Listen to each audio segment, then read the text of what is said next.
Welcome back, Endgame community. This is Fantasy Endgame. I'm Pierre, and he's Chris. We're here once again to break down every player that matters every game. Actually, we're going to answer your questions, but there's going to be some players we just get over and over again. We're going to try to get to as many different questions as possible. Before we get into that, Patreon, if you want to join, this is the time, guys. We don't only do this, we do it exclusively on Sunday morning for our patrons, and we answer not only start sit questions, but also trade, waiver wire, dynasty. Just talk about your roster, talk about anything, guys. We're there for you the whole time. Sunday morning with the latest updates before the games start, and that is something you can get a private show just for patrons. So that's patreon.com/fantasyfootballendgame. There is a link below in the description. All right. Now, we'll also mention that, as you know, if you've seen the show before, we get a lot of questions. We will do our best. We're going to be here for 2 full hours answering as many questions as possible. Cannot guarantee we'll get to all of them. The best way to get your question answered, guaranteed, is super chat feature. That means it pops up for us. We see it. We will put your question up right away, and we'll get to it. So if you want to do that, think about that as your fast pass for tonight. So you can do that. Also, if you want your question that didn't get answered maybe, or you want more details, or you just want to be a part of the community, well, guess what? We have a Discord. We've had it for a while, and we have some great members in our community. It's not just us. So you can join their Discord. Check the link in the description below for that too. And the last item of business is hit the like button and subscribe. All right, we keep growing, and we appreciate our community members so much. I mean, Chris, it's hard to believe. Like, I feel like we just blinked. We just hit 10,000 subscribers, and now it's like we're almost there to 20. I mean, it's been a pretty good season, and we're just getting started, right? Been a great season. I remember we did our very first one of these 2 years ago, and I think there was I don't even know if anybody was on. It might have just been you and I chatting about the injuries and things, and then we logged off. So it's pretty nice. Pretty nice for sure. But guys, getting on the action again. It's not just this. We have so much for you every day. You'll see at least 1 or 2 videos, and we're going live more than ever tonight, tomorrow morning, Tuesday, Thursday. I don't remember. We're on here all the time to try to help you win. That's basically our goal. All right, let's get to the action. Before we start answering questions, let's let you know the latest updates as far as what we know for injuries, because this is going to affect a lot of your decisions. So number 1, most importantly, Najee Harris is good to go. At least that's what it looks like. He doesn't even have an injury designation, not questionable, not even probable. He's going. So guys, I know you're all worried about it. I know Chris was sweating a little bit of bullets after having Najee as number 1 overall pick. We're good, right? Najee should be good for this week. And of course, he's a must start. Yeah, definitely. He's good and a must start. DeAndre Swift, that one's a little tougher. Look, he's been questionable 2 straight DNPs in practice, but he did get some work in on Friday, so he's listed as questionable. The fact he practiced on Friday, that's most important, and he kind of brushed it off in the reporters, and he said, it's not a problem. So I would think he'll play. I think you've got to keep him in your lineup unless he's a last-minute scratch. J.K. Dobbins, this is an easy one for you, Chris. You keep him on your bench. That doesn't exist because he is not on any of your rosters. But let's pretend you do have J.K. Dobbins. He's also questionable. And it sounds like he wants to play, but it's still very much in doubt. Yeah, and even if he plays, his snaps are going to be very limited right now. Don't start him yet. Don't do it. And yeah, and don't say anything else negative about him. The truthers will be out and with their pitchforks and their torches. I've learned that. Now, my guy, Kenneth Walker, is good to go. No injury designation. He's going to debut, and he might not be limited either. We'll see what this Seattle offense actually can do with 2 good running backs. They didn't get to run the ball much last week. We'll see. All right, but Kenneth Walker, I wouldn't say run out to put him in your lineup, but you could play him if you feel good about it. Alvin Kamara, here's another big one at running back because, man, he also we know why he busted last week, because apparently he suffered this rib injury during the game against Atlanta, and they said that did limit him and it affected him. So now we know why he was such a big letdown. And you know what? It could bother him going into this game. He's also questionable, didn't practice. Guess what? Mark Ingram, you think he's the backup? Well, he's also questionable, and he's 58 years old. So, Chris, what do you do with his backfield? Do you just avoid it? I just avoid it. I think maybe Taysom Hill becomes a sneaky tight end start now because he might have to get some work out of the backfield. And he turned out to be their best running back sort of last week. And you know what? They might need him this week. So we'll see, but definitely monitor that. New Orleans going against Tampa, that's a tough run defense anyways. So Kamara, you definitely need to be on the fence about, even if he does play. Dontrell Hilliard, a lot of you hopefully didn't spend up too much fab on him. He is out, not even playing this week because of a hamstring. Hassan Haskins, exciting rookie, might get a chance. Definitely, I know Chris is a fan of his because got that Michigan Wolverine blood and, high-end handcuff, but don't start him. All right, this one makes us sad. Michael Pittman is out. At least we know, right? At least there's clarity. But look, Michael Pittman is out, and I'm just saying, Alec Pierce, the rookie from Cincinnati, he's also out. Are we going to see a ton of Paris Campbell or what? I'm ready to be let down by Paris Campbell again. Like, if it doesn't happen this week, then I'm out forever because, like, what more does he need? Like, if it doesn't happen this week, I'm out forever. And they're playing, what, the Jags, I think? Is that what it is? Like, if it doesn't happen this week, I'm never again Paris Campbell. This is the world we live in where Paris Campbell is the only healthy receiver on the team. But that's what it is. But anyways, I mean, like, look, if you're in a tournament, maybe like DFS guys, you roll out Paris Campbell or maybe take a shot on like a Ashton Doolin or something. But in redraft fantasy, maybe not. Chris Godwin, we know he is out for sure. And every other receiver in Tampa is questionable. Mike Evans, Julio Jones, and Russell Gage, all the questionable tag. But they all got some practice in, I believe, on Friday. I mean, it looks like they're probably all will go, right? Yeah, I'm not too worried about any of them. I think they're all going to be a go. Oh, yeah. T. Higgins, questionable. He was away from the team, but that was because of a funeral, nothing to do with injury. He's in the protocol. It's touch and go there, so just monitor, game time status tomorrow. Gabe Davis, this one, a new one, just jumped up late in the week. He now all of a sudden is questionable with an ankle issue. Was just added, but they play Monday, so you have some more time to sweat that out. You could always maybe pivot if Isaiah McKenzie's on the waiver wire. You could do that if needed, but just be aware, Gabe Davis breakout might not happen this week. Michael Gallup not coming back this week, maybe week 3, but even that is, very much in question. Don't forget it's Cooper Rush quarterbacking the Cowboys this week. Kadarius Toney, you hold on to your seats. You might fall out of them. He is banged up, questionable with a hamstring. Look, this guy was only on the field for 12% of snaps last week. What was the stat? He's been on the injury report in like 80% of all games or something. I think it's like he's either been on the injury report or left the game with an injury in like 14 of his 19 games or 16 games or something like it. Insane. It's insane. Yeah. So let's not count on Tony. Alan Lazard, questionable. You know that he didn't play last week. He did practice, so there's a good chance he does play. And then Rondell Moore's still out, so that means it's the Greg Dortch show. George Kittle getting the tight end, still questionable. I don't know about Kittle. I mean, I wouldn't feel good. It's a growing injury, and they're probably not going to rush him back. So even though he's not ruled out, it would be really tough for me to see putting him in my lineup. Be prepared to pivot yet once again. But Zach Ertz is a full go, no restrictions, so he will also help kind of cover for the absence of DeAndre Hopkins and Rondell Moore in Arizona. All right.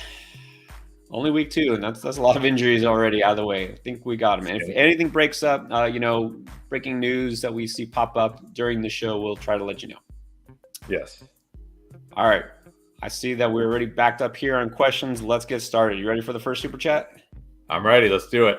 All right. Here we go. And you know what? Whoa, let me go all the way back here. Another very non-surprising development, our very first super chat. Tyler Foley, our man who's always in action here. Let's get you guys first. Hey, guys. What's up, Tyler? Hey. What's up? Always great to see you. Let's get to our first question here. Hall or Carter? And then we also have another Jet-related question. Elijah Moore or Paris Campbell, who we just mentioned. Let's get to the running back thing first. Are you trusting any running back for the Jets, and if so, who?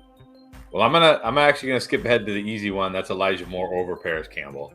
So I'm gonna get that one out of the way. It's first question of the night. I'm taking the easy one here. Now we'll get to the harder one.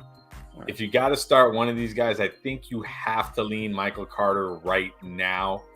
he's like the 1A to Hall's 1B. Don't think that lasts forever, but for right now, that's the way it is. So I think if you have to start one of those running backs, you got to go with Carter. Agree. Definitely Elijah Moore. Didn't quite break out the way we thought he might last week. Got other receivers involved, but yeah, I'm not jumping all on Paris Campbell. Look, I'm not saying he's a bad start, but I'm definitely keeping Moore in there over him. And then Hall or Carter, I said this a lot last week's show. All these rookie running backs are being slow played. They're not being thrown. Even Dameon Pierce, who has literally no competition except for Rex Burkhead, and he's being eased into it.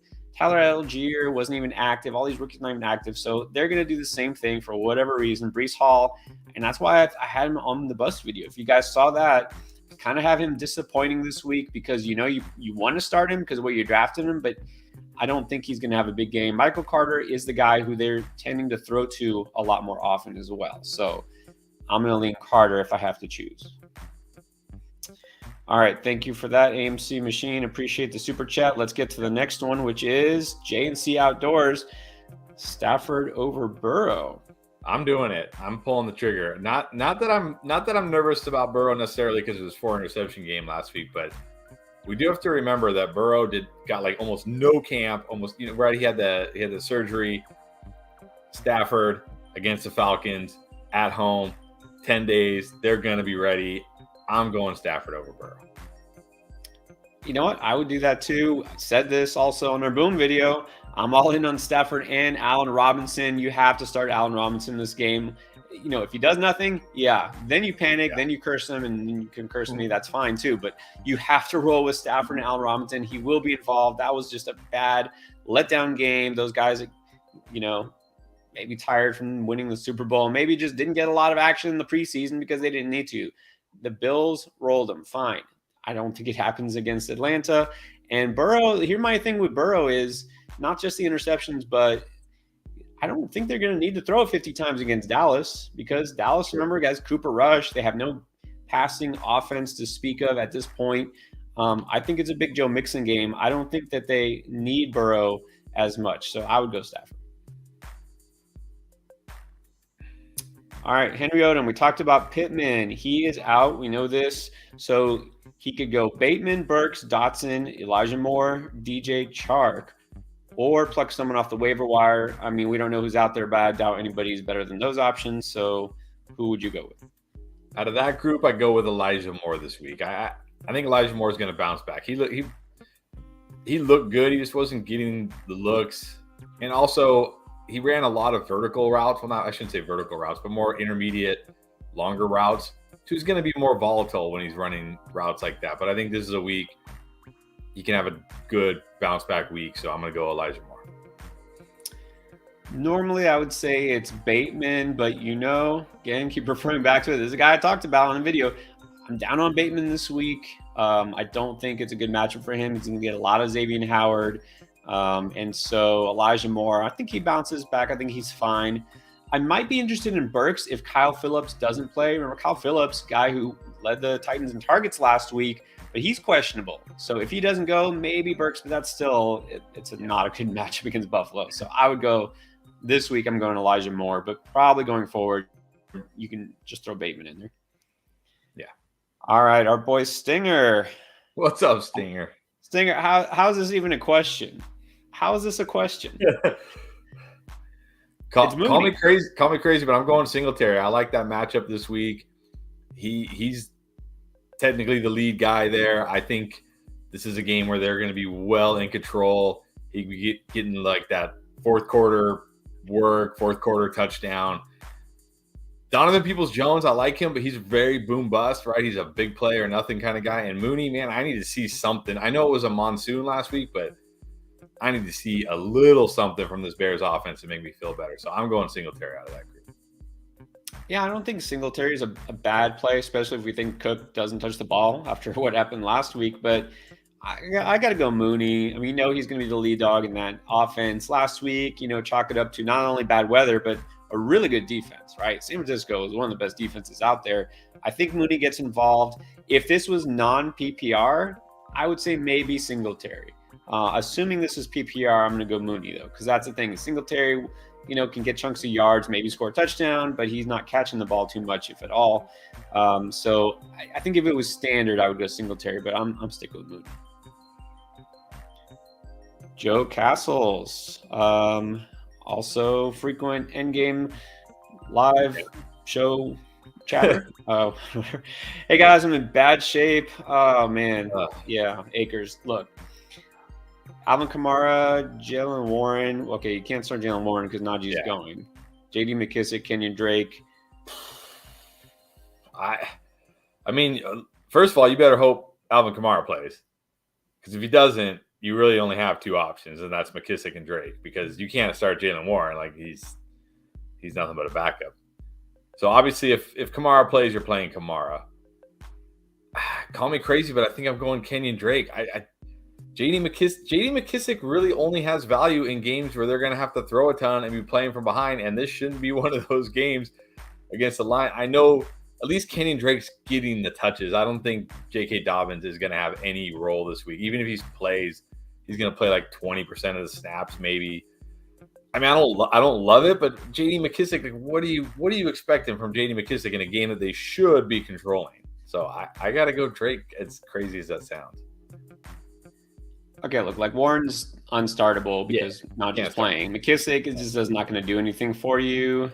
If Dobbins is back, look, Drake didn't do much last week, and now if Dobbins is even playing a little bit, unless you think Drake, revenge game against Miami or whatever. But God, look, I don't know if you're asking if you're going to start one of those guys instead of Akers, but I would start Akers over all those other guys except for Kamara. Because, look, this could be the game, the get-right game. This isn't me on my boat. What if he only plays 18% of the snaps again? And then if that happens, okay, then forget Akers, you drop him or whatever. But he's been called out by his coach, and if you read into the quotes that McVay said, he even almost he said something about, I want Cam to be the guy that we lean on. And then he goes, and Darrell Henderson too. Like, it's like he wants Cam to be the guy. That's why he called him out. I think he's going to still be worth a start this week in Atlanta. Same thing with A-Rob. Look, if he doesn't go, do anything at all and he's out there, okay, fine. But I think you give it one more shot. If Kamara starts, you start him. But I would put Akers over Drake or McKissic or any of those other guys. So. But that's just me. Maybe it is just me. I don't know. Yeah, right. It might be. I think it might be. All right. Ayuk or Duvernay? That's pretty easy for me. Yeah, definitely. I know Duvernay had 2 touchdowns last week, but come on, that's and Jason, I remember you from last week, last year, the Chicago Law Enforcement League. So welcome back. But I know Duvernay had the 2 touchdowns, but that's really all he did. And if he doesn't get you any touchdowns, he's doing nothing. At least Ayuk, I mean, he only caught 2 passes, but he got 40 yards. Like, he's a downfield threat. He can, on one play, he can like make you feel good about starting him. So I'm gonna go Ayuk. Yeah, and this is the thing, is you don't want to overreact. Think about it. There's a reason why all preseason, all draft season, nobody drafted Devin Duvernay, and everyone's really high on Ayuk. There's a reason for that. So we can't take 1 week and say Duvernay over Ayuk. So not saying it's unrealistic or, like it's impossible that Duvernay scores a touchdown again or makes a big play. It is possible. That's what he did, and that's what he can do, but I'm not counting on it. Ayuk, I think, will be fine this week. Assuming Trey Lance is focused on the actual game. And yeah. Anyways. All right. Let's keep going here. Joseph McHenry. Any word on Fournette? Yeah, he's questionable, but he should play. I mean, you got to start him if he plays and hope the hamstring's not a big deal and nothing happens during the game. But he's playing and you got to start him. I don't think we've ever got like an indication that he might not play at all. I think and then everything on Friday sounds good. The receivers you might need to worry a little bit more about. I think all the Bucs play basically, except for Godwin. So I'm not too worried. Yeah. And then you got to start him. So yeah. And then Tyler is back with the question. I have Henderson and Akers. Who do I drop? I mean, neither. Which one of us you ask? I mean, I still not dropping Akers, like Pierre said. If it's the same, we see the same thing this week, then maybe you can consider dropping him. But I don't want to drop either of those guys because we know, worst case, Henderson is a high-end handcuff, right? Worst case. We know that's what Darrell Henderson is. And Akers could still get that job back. So I don't want to drop either of those guys. I'm hoping there's, I mean, unless it's a shallow league, there's somebody else you could drop. So, I mean, this is the week you don't want to drop either one because you don't know what's going to happen after this week. Yeah, hopefully, we have some sort of clarity, right? We'll see if Akers is done or if he's the guy. So, I would not drop either one just yet. And then I don't see a question here. Drone shots by Josiah. If you do have a question or maybe I missed it, then let us know. But if not, then wait, I see a question here later. All right. So maybe this is Josiah's question. Connor or Dylan or Jamal Williams, pick two.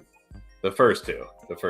With Swift back, you can't really start Jamal. He's nothing more than, a touchdown dependent guy right now. But I think you can feel good about Connor and Dylan this week.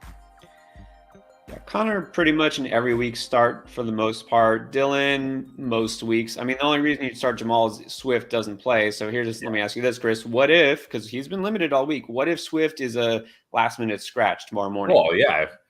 But do you put Jamal over one of those two guys? Yeah, if he's a last-minute scratch, yes. But he's not going to be a last-minute scratch. He practiced Friday. He's not going to – unless he does something tonight or tomorrow morning on the way to the game. He's playing. Don't start Jamal. Okay, so but if let's just say Swift's not playing, who would you put him over, Connor or Dylan? I mean, honestly, I probably still wouldn't. I probably still wouldn't. I think you got to start Connor. Look again, they don't have their full complement of receivers. They're gonna kind of lean on the running game more than usual. And Benjamin really didn't see much time except for like the end of the game, garbage time when they were losing. Now, of course, they couldn't run the ball much because they were getting blown out. And, if that happens again, Connor might let you down, but he's always a threat to score. I think Dylan has a really good matchup this week. So, yeah, I probably wouldn't start him either anyways. Yeah. All right, J.K. Mua, half point. Who would you flex, J-Rob, Mooney, or Boyd? I'll say if Higgins is out, then I probably go Boyd. Otherwise, I go J-Rob. Yeah, I'm hoping that as the year progresses, this might be Mooney, but not yet. And it's not a great matchup. I think I might go J-Rob just because we know he's got that touchdown upside. Again, this is half PPR. What I didn't like is that last week when T. Higgins went out, it wasn't a lot of Boyd. It was like Mike Thomas and Hayden Hurst and, this just spreading the ball around. I think Boyd's still a solid start, but I kind of like J-Rob, especially because on the Colts side, they're still missing their best linebacker, Shaquille Leonard. So, or Darius, I don't know. So anyways, yeah, I think I'd go J-Rob, but I could see a case for Boyd too. All right. Let's see. Tyler, got you again. Tyler, by the way, I'm curious, Tyler, maybe you can ask us, you can answer. How many different teams are you starting for? Because this can't be one team, right? You've got to have multiple leagues, I'm guessing. All right. Start two receivers, two running backs in a flex. Cup, Davis, who is questionable. Judy, A-Rob, Mixon, Chubb, Jeff Wilson, Edmonds. Go. Okay, well, you got to start Cup, of course. Right. And then I'm going to say, look, I want to say Gabe Davis. The matchup is so good against Tennessee, but the problem is they play Monday night. If he doesn't practice again tomorrow, you have no pivot. You're out of luck. So I'm going to bench Gabe Davis unless we hear tomorrow, like before kickoff, that he's good to go. I'm going to go Cup and Judy as my two wide receivers. I think you got to go Mixon and Chubb as your two running backs this week. And then I'm going to go A-Rob in my flex. Unless we wake up tomorrow morning and they're like, look, Gabe Davis is fine. He's out here practicing. He's going to play. That's what I'm going to do. I agree with everything that you just said. Mixon and Chubb for sure, your running backs. Cup, obviously. And then Judy, it's a good matchup for Judy. They're going to have a lot more success passing because, Russ won't be giving away his signals to the other team. They won't know exactly what's coming. I think Judy's fine. And then I like A-Rob. I don't like him more than Gabe Davis, but, like you just said, if Gabe Davis is questionable, like you don't need to take that chance because you have good options. Exactly. You don't want to take that 0 on Monday night. No. Joseph McHenry, drop Hawkinson a little early. No. For one of those guys. Look, Gerald Everett getting a lot of targets, but would you drop Hawk for him? No, and also we got to remember Keenan Allen basically has missed the last 2 games. What did he play? Like the first quarter of the first game, and then he didn't play at all the last game. Look, I have Gerald Everett in one league, but I would take Hawkinson right now for sure because Gerald Everett's value is about to come to an end pretty soon here.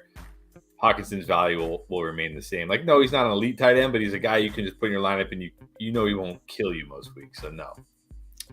Yeah, Hawkinson, was kind of quiet week 1, but it's a little early. It's been 1 game. Like he does great this week. Everyone's gonna say he's the next, breakout tight end. Yeah, it's too early. And look, I like Gerald Everett, but as a waiver wire pickup, right? Yes. As a streamer, I like Logan Thomas. His air yards he got last week were good, and let the offense look good. But again, I wouldn't like him over Hawk. So no, don't do that. I won't even do that next week either. So just hold Hawkinson for now.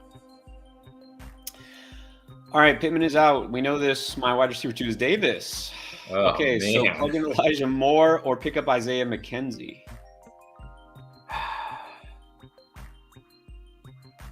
This is fantasy life. This is the way it is, right? You know what?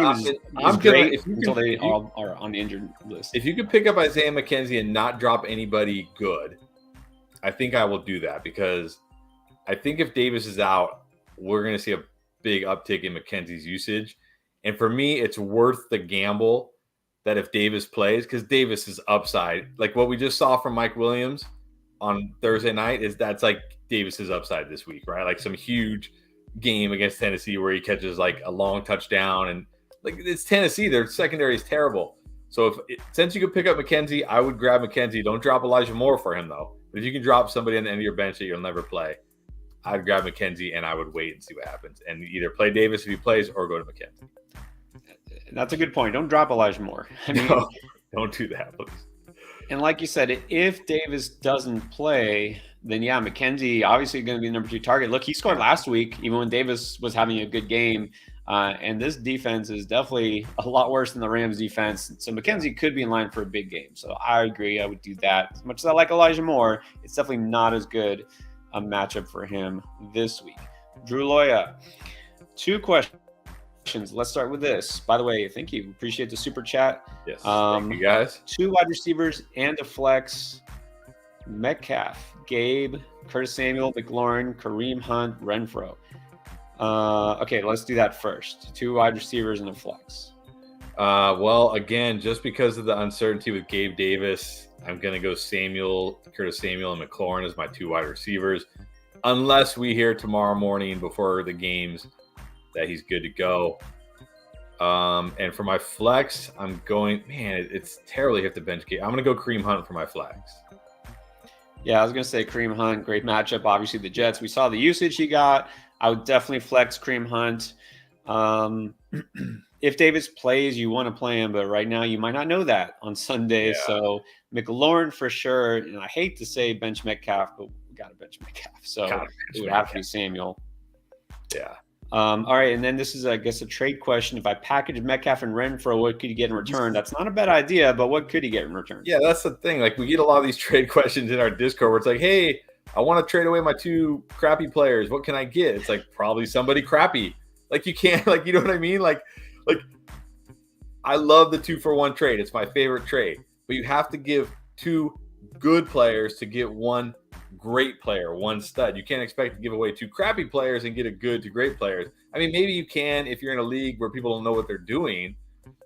Or at least wait and see, hope that Metcalf and Renfro have a nice week this week and now have some value and then do it. But right now, you're not going to get much of anything for them. Yeah, it's so hard to say. It always depends. It depends on your league. Like, is there a guy who just loves DK Metcalf and thinks he's going to have a great season? It's possible. You don't know this. And Renfro, I think his value is kind of the same, right? Because he didn't, disappear week 1. People are fine with Renfro. I mean, what do you want to get? Well, if you're trading Metcalf and you're trading Renfro and your other receivers, McLaurin and Samuel and Davis, like you're going to need another receiver in exchange. So if you can flip those 2 for a better receiver, like you're not getting a top 5 receiver, right? No one's giving you Jamar Chase for those 2. But maybe, I don't know, maybe you think you can get like a Mike Williams type, but not after Thursday, right? Not after Thursday. Not after Thursday. I mean, maybe if like Hollywood doesn't do a lot again this week, maybe you can get Hollywood. But again, like it's tough to trade two guys who haven't done anything, especially if they don't do anything again this week. It's tough to trade those guys, like, because nobody wants them. Just like you don't want them. I don't want them. But yeah, join the Discord. Throw that question in the trades thing. If maybe people will have some ideas for you. You can throw screenshots in there. That's a good way to get some more feedback. All right. Josh asking who to flex. London, Bateman, Anderson. I'm guessing that's Robbie Anderson. That's got to be David Montgomery or Shepard. Out of that group, I'm going Montgomery. For only flexing one, I'm going Montgomery. Again, hard for me to not say Bateman, but this week I already called him a bust, so I can't pick him. London looked really good last week, not going to lie, in the early, very early after one NFL game, but the early word is that he's looking really sharp and got great separation. So London is tempting. But it's the Rams. That's what worries me about London. It's like it's the Rams. Now, I know they got torched by the Bills, but that's the Bills and Josh Allen. This is the Falcons and Marcus Mariota. So, yeah, I'd want to see it. I'd want to see it again. Let's put it that way. So I would go Montgomery too. Yeah, and the Packers' run defense isn't anything scary, and Montgomery's going to get 15 plus touches. Montgomery definitely gives you the higher floor because he's also the pass catching running back. Look, Khalil Herbert, he looked good in his runs. He does not catch the ball, period. So Montgomery is going to get several catches as well. All right, Jason, once again, definitely appreciate you. Any word on Kittle? We'll start with that. Any word on Kittle? Yeah, so I guess he did get a bit of a practice in yesterday. Shanahan said that if he plays, he's going to play him like his full amount. I would definitely be a little nervous coming off a groin injury that sounded pretty severe. I think Taysom Hill, so you got Taysom Hill as your backup. If Kamara's out, I may just play Taysom Hill. I know it's crazy to sit George Kittle, but always worry that he re-aggravates that groin. And no, like we said before with Tyler, don't drop Henderson or Akers. At least wait and see what happens this week. Yeah, Kittle, I don't see how he's going to play. And even if he does play, like, you've got to temper expectations. He's not 100% if he's still limited and questionable. So I wouldn't risk it. So I would just say you're without Kittle this weekend. Taysom Hill is probably looking like your best option, honestly, with Kamara and Ingram questionable. He's always good for goal line work, red zone work. So it wasn't even in the red zone. That long run he had last week, just big play. So I would go with Taysom Hill over Higbee, I think. And would you consider dropping Akers? No. Another tiny question: is Gerald Everett a top 5 or 6 tight end? I mean, statistically, right now he is because he's played twice. But I think I don't know if I'd put him that high. I think he's like a top 8 tight end for however long Keenan Allen is out, because like he's getting the targets, right? His target share in both games have been high, and I like Josh Palmer, but he's not getting the big target share. He scored that touchdown, which was nice to see, but I think for as long as Keenan Allen is out, I wouldn't say 5 or 6. I'd say like top 8. When Keenan comes back, I don't know, probably borderline startable, borderline TU1.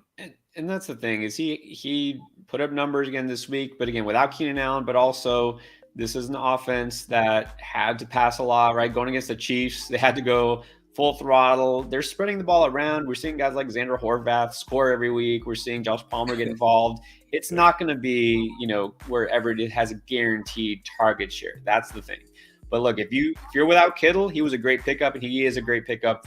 Hopefully you streamed him this week already. If you waited on tight end and the guy you have is just whatever, drop him and get Everett. But not top 5. He's not that level. Trigger finger. Lost Dak and have no backup quarterback because it's a 20-team keeper league. Jeez. All right. So do you trade Dak for Trevor Lawrence and DJ Chark? I feel like you can do better than that. I mean, well, maybe not in a 1 QB league, but I mean, could you pick up Cooper Rush? Yeah, is Cooper Rush out there and just ride him? Like, I don't know if Trevor Lawrence is going to necessarily be a fantasy stud this year. Like, I think he'll be fine and he'll be serviceable, but I think Cooper Rush will probably be fine and serviceable. Now I get it. Like you could keep Trevor Lawrence next year, so that is nice because, but yeah, I don't know. Like that trade isn't making me feel too good. I mean, this basically comes down to how you feel about Trevor Lawrence, right? Because in Dynasty or Keeper League, I guess we don't know exactly your rules, how many you get to keep, or but assuming you're going to keep whoever your quarterback is, because it's a 20-team league. I mean, if you feel like Trevor Lawrence is going to get close to what he was hyped up to be as the number one pick, you do that.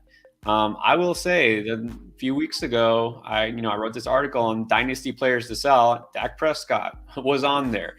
I don't think that you're getting much more out of Dak than what you would have got previously. So I'm okay selling Prescott, but I'm not sold completely on Trevor Lawrence. This is like you were saying. I mean, look, there were a lot of throws last week. If you watch, he was off. Those Etienne touchdowns that he should have, could have had, they were behind him. Even the plays that were caught, they weren't on target. So he's going to get the volume, but he just seems to not be the most accurate quarterback. So I'd probably like it more if you got a little bit better of a wide receiver. I just don't see DJ Chark doing a whole lot this year. So, and then of course next year, Jameson Williams will be healthy. This will hurt him even more if we're talking like keepers. So I think I'd like it if you got a little bit better of a wide receiver.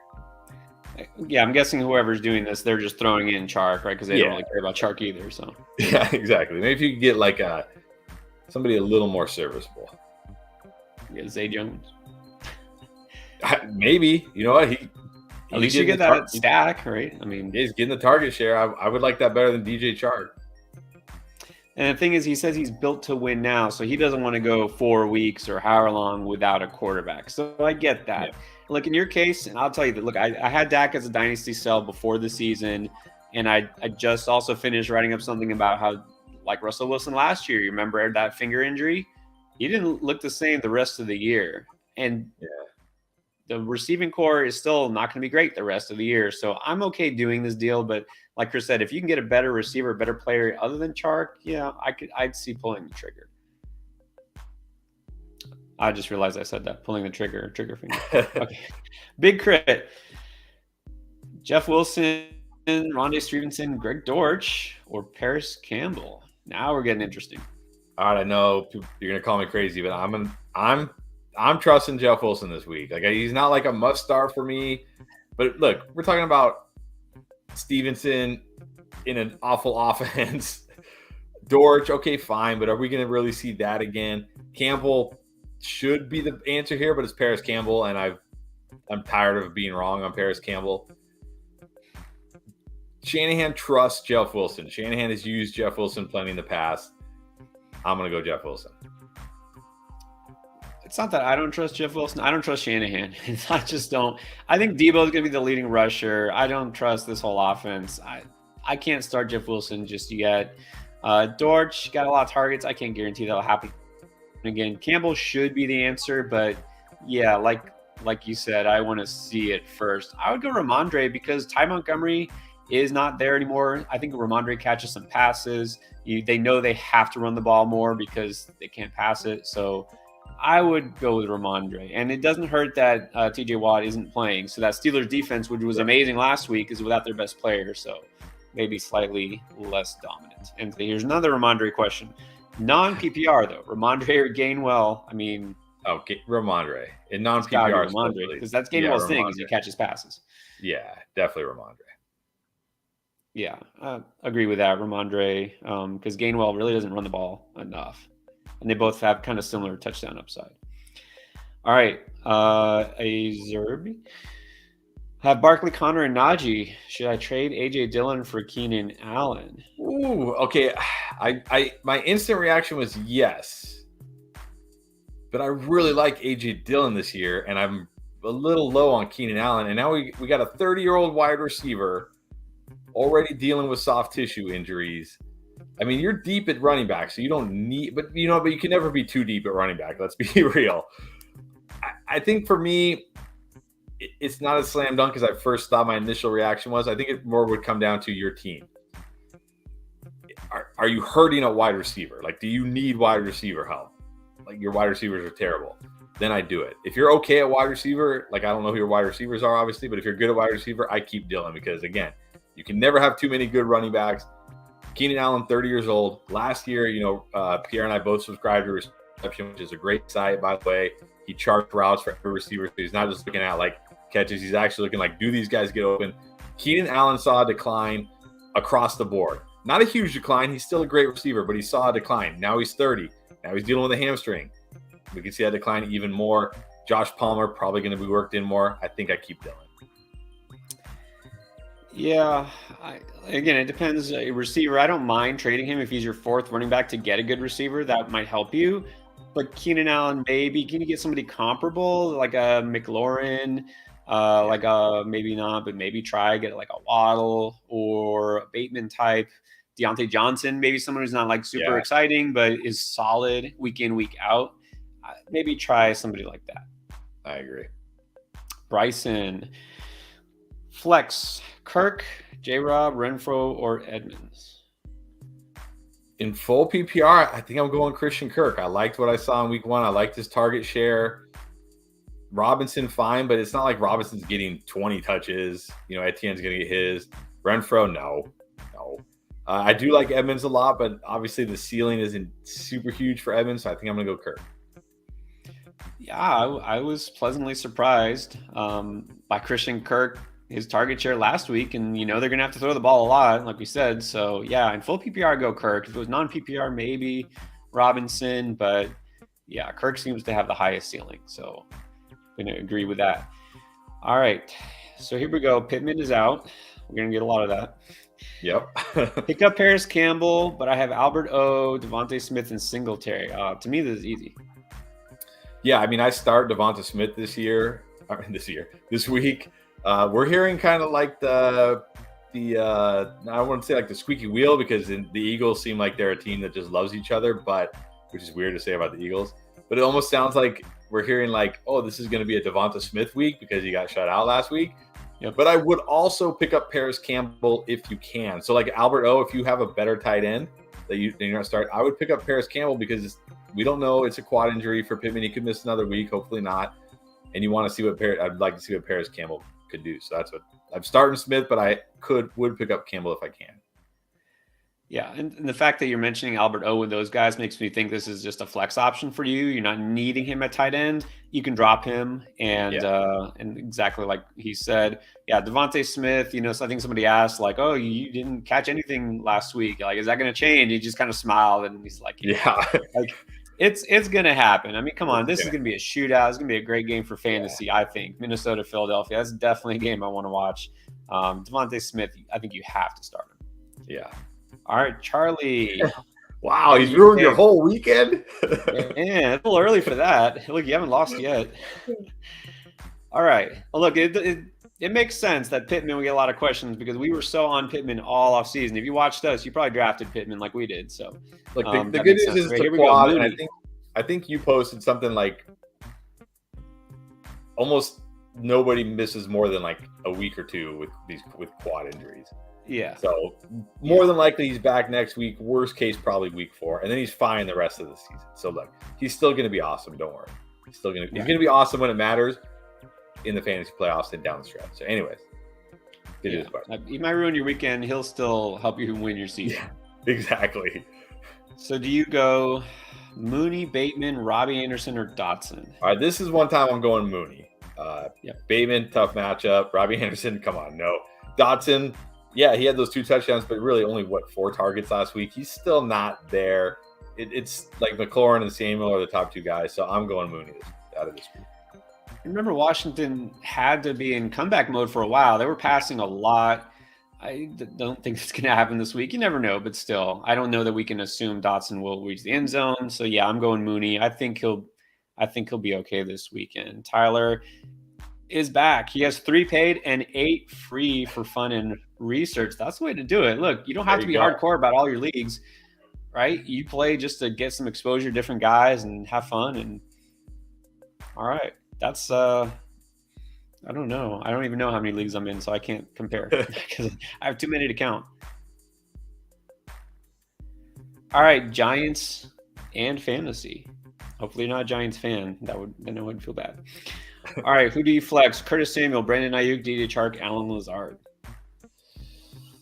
I know who you're going here. I kind of want to go it's close for me between Curtis Samuel and Brandon Ayuk. I get the Brandon Ayuk, like the reasoning. I get all the reasoning behind it. But 11 targets last week for Curtis Samuel, 4 carries. Maybe he doesn't get 11 targets or 4 carries again, but a guy who's going to get probably 6 or 7 targets and still probably get work out of the backfield, it's just so hard for me to bench that guy. So I get the upside with Ayuk. Maybe it's the Curtis Samuel fan in me, but I'm going to go Curtis Samuel. And you're really good about that. Like, I got to give you props. You don't let your fandom cloud your judgment like I do, right? Even though you're a Washington fan, you're big on Curtis Samuel. This is based on logic and reasoning, and I get it. Curtis Samuel might be a really good start. I think Ayuk in this matchup has such a high ceiling. I'm going to take a shot on him. I think Samuel's a safer pick. So look, if you're looking for a ceiling play, it's Ayuk, and I usually shoot for the ceiling. I like to roll the dice, but Samuel, like if you feel pretty good about it, the rest of your lineup, you're not hurting, like you're not flexing somebody because you're out, Pittman or an injury or something, then you just go to Samuel. I think you'll be fine. All right, Lloyd, let's see what you get. Lost Davis and Godwin. I haven't lost Ayuk Davis again. Yet, but yeah, I guess you're assuming you're not going to play him. So look, Ayuk, Gage, and Zay Jones, or you could put Isaiah McKenzie. Okay, again, if you have Isaiah McKenzie, leave Davis in your lineup, and if Davis doesn't play, just put Isaiah McKenzie in. Because again, the upside for Davis this week is so high. I don't want to sit him if I don't have to, and then I go Ayuk out of that group. So for me, it's Ayuk, and then either Davis or McKenzie.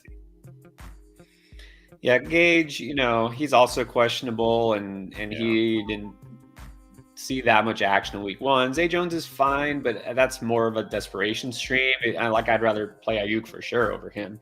And I'd go McKenzie over him too, because if Gabe Davis doesn't play, then there you go. You got that good matchup. Tyler is saying, how do the Chargers look if Herbert misses time? Not good. Eckler probably okay because they'll probably still get a lot of dump offs. Everett probably still okay because he'll probably be targeted. Mike Williams definitely will take a big hit. Can't be as excited about him for sure.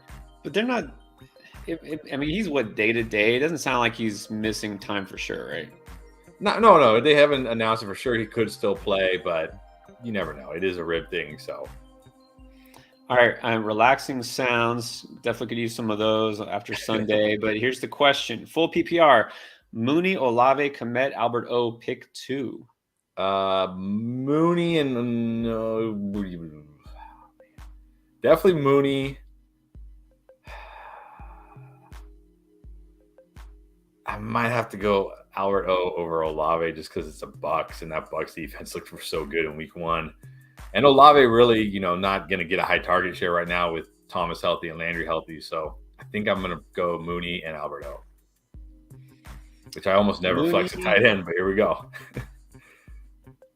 Hey, look, sometimes you got to do what you got to do. I think I'm going to go Olave because the Kamara injury, if Kamara doesn't play, that could help. And Olave did get targets last week, not a ton, but he was targeted, made some big plays, even with Landry and Thomas out there. I think they're going to have to pass the ball. I think it's going to be a passing game. Jameis Winston going against his former team in Tampa. That's a good run defense. So, Olave maybe breaks one deep. I would take a shot on Olave over probably either of those tight ends because Kmet did nothing last week. Albert O. So. Brooks Embry, you were with us last week. Thank you again. Would y'all do McLaurin for Zeke? Oh, and Zeke for AJ Brown? Yes. If you're getting AJ Brown, definitely do that. Yeah, so I know for you, Zeke is just like a throw-in or like a guy you drop, but McLaurin. I can't wait till next year when people are like, I can't believe I'm getting Ezekiel Elliott in round 7. This is crazy. I can't wait. There's so many things I'm looking forward to. I'm looking forward to arguing about DJ Moore and his terrible quarterback again. So many things. I'm already looking forward to it. But yeah, definitely do that trade. All right, here's a big one. Thank you for waiting, Alex. Getting back to you. And all right, taking the risk and advice. Okay, so he's already making moves. Picked up McKenzie. We'll plug it in case Davis is a no-go. Kept Mike Williams, rejected the Mike Thomas trade offer, and he did well. All right, so this is basically a shout out. Thank you, Alex. Yeah, thank you. And look, you're already like off to a great start with Mike Williams in your lineup. So yeah, well done. Well done. And then Jason, once again, Henderson or Montgomery for the flex. This one's interesting. This one's easy for me. It's Henderson. Atlanta. Look, I'm sure Sean McVay wants Cam Akers to be the guy. Like, you want your kids to get straight A's. Like, I'm sure, you know what I mean? But like,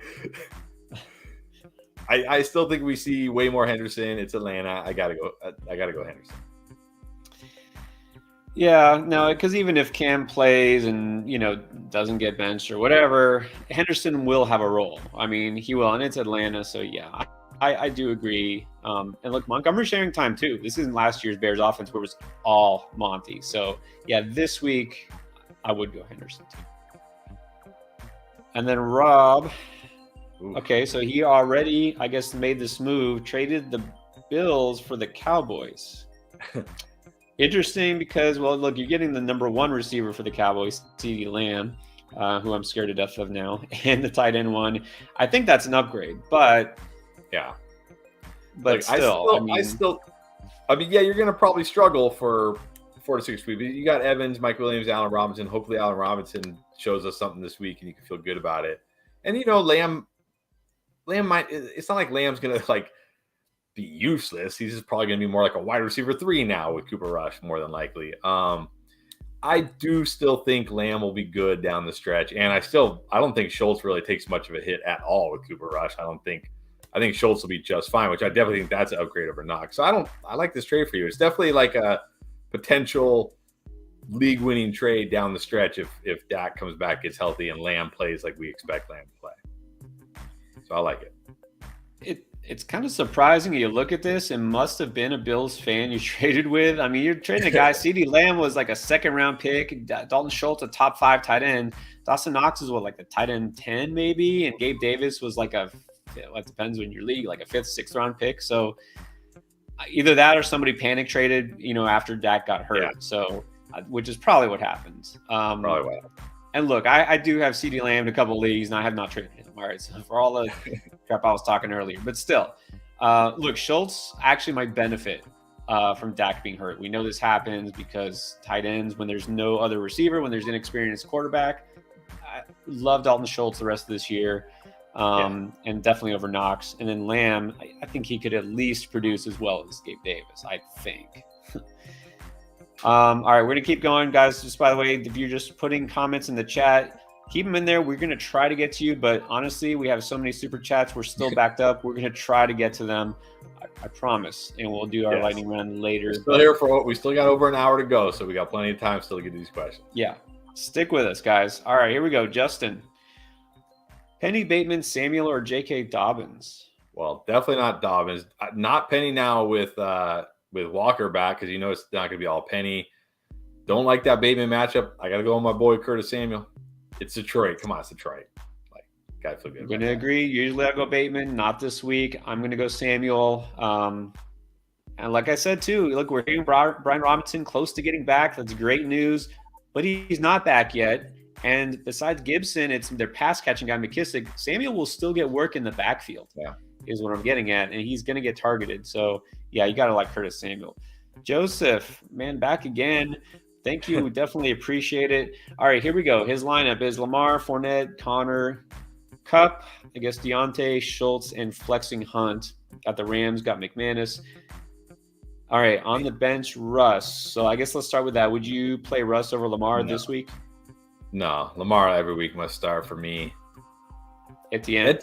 I'll say Etienne and Connor are close. I could go either way on that one.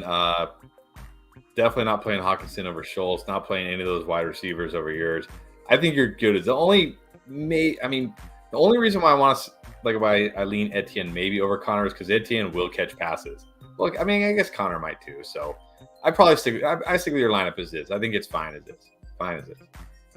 I think you did it right. I think this is how I would set the lineup. The only one I know it's tempting with Russ because He's got a good matchup again. Lamar, tougher matchup with Miami, but yeah, you can't bench Lamar. I mean, the rushing upside. Yeah, so I think you're all set. Yeah. All right, Trigger Finger also back for more. Are you ready to admit that Trey Lance stinks yet? If he's not good this week, then yes, I'm gonna admit. Look, I don't think either of us ever said that Trey Lance was great. Like, I don't think I've never said Trey Lance was great. I said Trey Lance will be great in fantasy because his rushing upside. He did get you 54 rushing yards, and I think he gets even more this week with Elijah Mitchell out. But if he's awful throwing the ball again this year, then you've got to really start panicking on. I mean, this week, then we got to start panicking on Trey Lance. Yeah, I'm not ready to admit anything after 1 week. All right, exactly. Except all the things I got right. I'll admit all the things I got right. I'll say, like, yeah, I told you. I told you Pittman would be awesome. I told you Saquon would be awesome. I told you guys. Well, yeah, exactly. Nobody's bad. Yeah, just good. All right, but yeah, look, if he bombs again this week, and if he looks bad, just like if he's under 50% completing passes, again, yeah, I'll admit that. But again, I'm kind of with you. I was never like Trey Lance number one. Just like he's got upside. We know this. They traded to acquire him. They moved up in the draft. They trade all these draft picks, and then for a reason. If he's not the guy, so be it. Move on. I mean, in fantasy, he was worth the upside. He can get you double-digit fantasy points without throwing a pass. That's the upside of Trey Lance. Like, he can get you 50 rushing yards and a touchdown without throwing a single pass, and you've got 11 fantasy points, and he hasn't even thrown a pass yet. So that's the upside with Trey Lance. And just remember, when Lamar Jackson first was starting at quarterback, people were saying the same thing. Oh, yeah, he can run, but just put him at running back. He can't complete passes. Yeah. It'd be a little early to pass judgment on Trey Lance. Just saying. All right. B-Law, thank you, sir or ma'am. Need 2 running backs, 1 flex. Najee, Hunt, Curtis Samuel with Edmonds, Robinson, Etienne on the bench. My goodness, you got a lot of running backs. I think I start Najee and Hunt. And then I'm going to go back to Curtis Samuel in my flex. I do like Robinson. I do like Etienne. I do like Edmonds, but I like the way they're using Curtis Samuel. We know he's a good player. Ron Rivera knows Curtis Samuel. They had a plan for Curtis Samuel last year, and he just couldn't get on the field. Like, I'm rolling with Curtis Samuel again.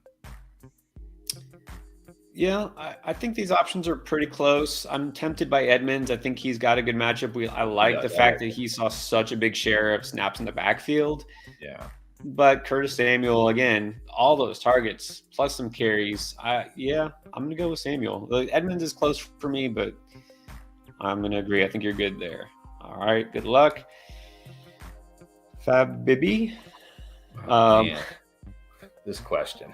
Pittman out. All right, so you can go Zeke, Bateman, or DJ Chark. I know Bateman's got a tough matchup again, but I'm gonna roll Bateman out of this group. I can't trust Chark. Chark with Goff is not a good combo, right? Goff's not a good quarterback for Chark. He's a great quarterback for Amon-Ra, but not for Chark. I'm not starting Zeke against another really tough run defense with their backup quarterback. I don't love Bateman this week in that matchup, but I think I got to go with him out of this group.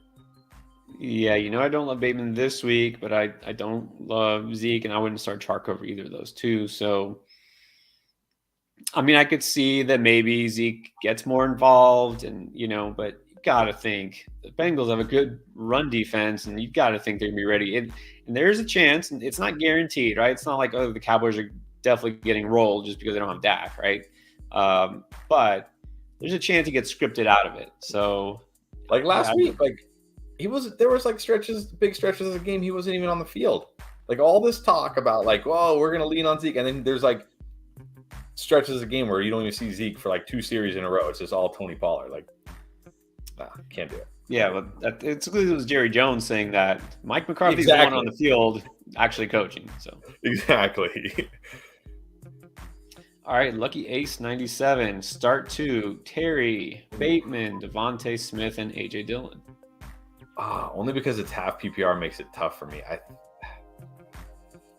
I think because it's half PPR, I think I got to go AJ Dillon. I like that matchup, and I like Dillon a lot this week. And then it's really close for me between McLaurin and Smith in half PPR. I think I still got to go Terry against the Lions. Such a good matchup. I think I'm going to go Terry and Dillon. Those would be my choices. But man, I like Smith a lot this week. Yeah, I'm liking Smith. I think the upside is massive. I'm going to go Smith. He's got a great matchup with the Vikings, and then I go Terry for sure. I know it's so hard to put Dillon on your bench, especially what they're going against the Bears. I mean, yeah, against the Bears. But I feel like it might be more an Aaron Jones week. I feel like he's going to get more involved, and I know it's tough. But I'm going to go for the upside with Devontae and Terry McLaurin. All right, couple more here. RG15, Russell Wilson or Kirk Cousins? Look, I like Cousins, but I'm not benching Russell Wilson. You know what? Against Houston. Yeah, home. I need to go back and double check my ranking. I might have Kirk Cousins ranked higher this week. Honestly, I might, because I already said about this. It's going to be a shootout. We saw how good that offense looked last week. And then Russ, yeah, great matchup, but they might not need to pass as much in this matchup. So I honestly think I would go Cousins. It's close though. I mean, I could make a case for either one. I think they're both going to be top 10 quarterback smashes this week. So I don't think there's necessarily a big drop between them. Hector, should I drop Lance to get Wentz? It's too early for that. No.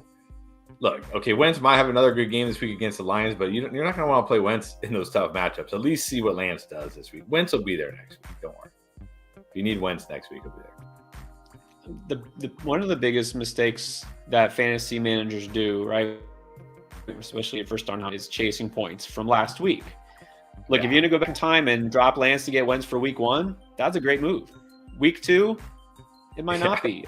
We don't know, obviously, but long term, are we saying that Wentz is better than Lance? Look, it could be true, but it is too early to give up on Lance, right? Just because Wentz had a big game, in week 1 against Jacksonville, no, you can't drop Lance yet. And then worry about Etienne. I know you're not.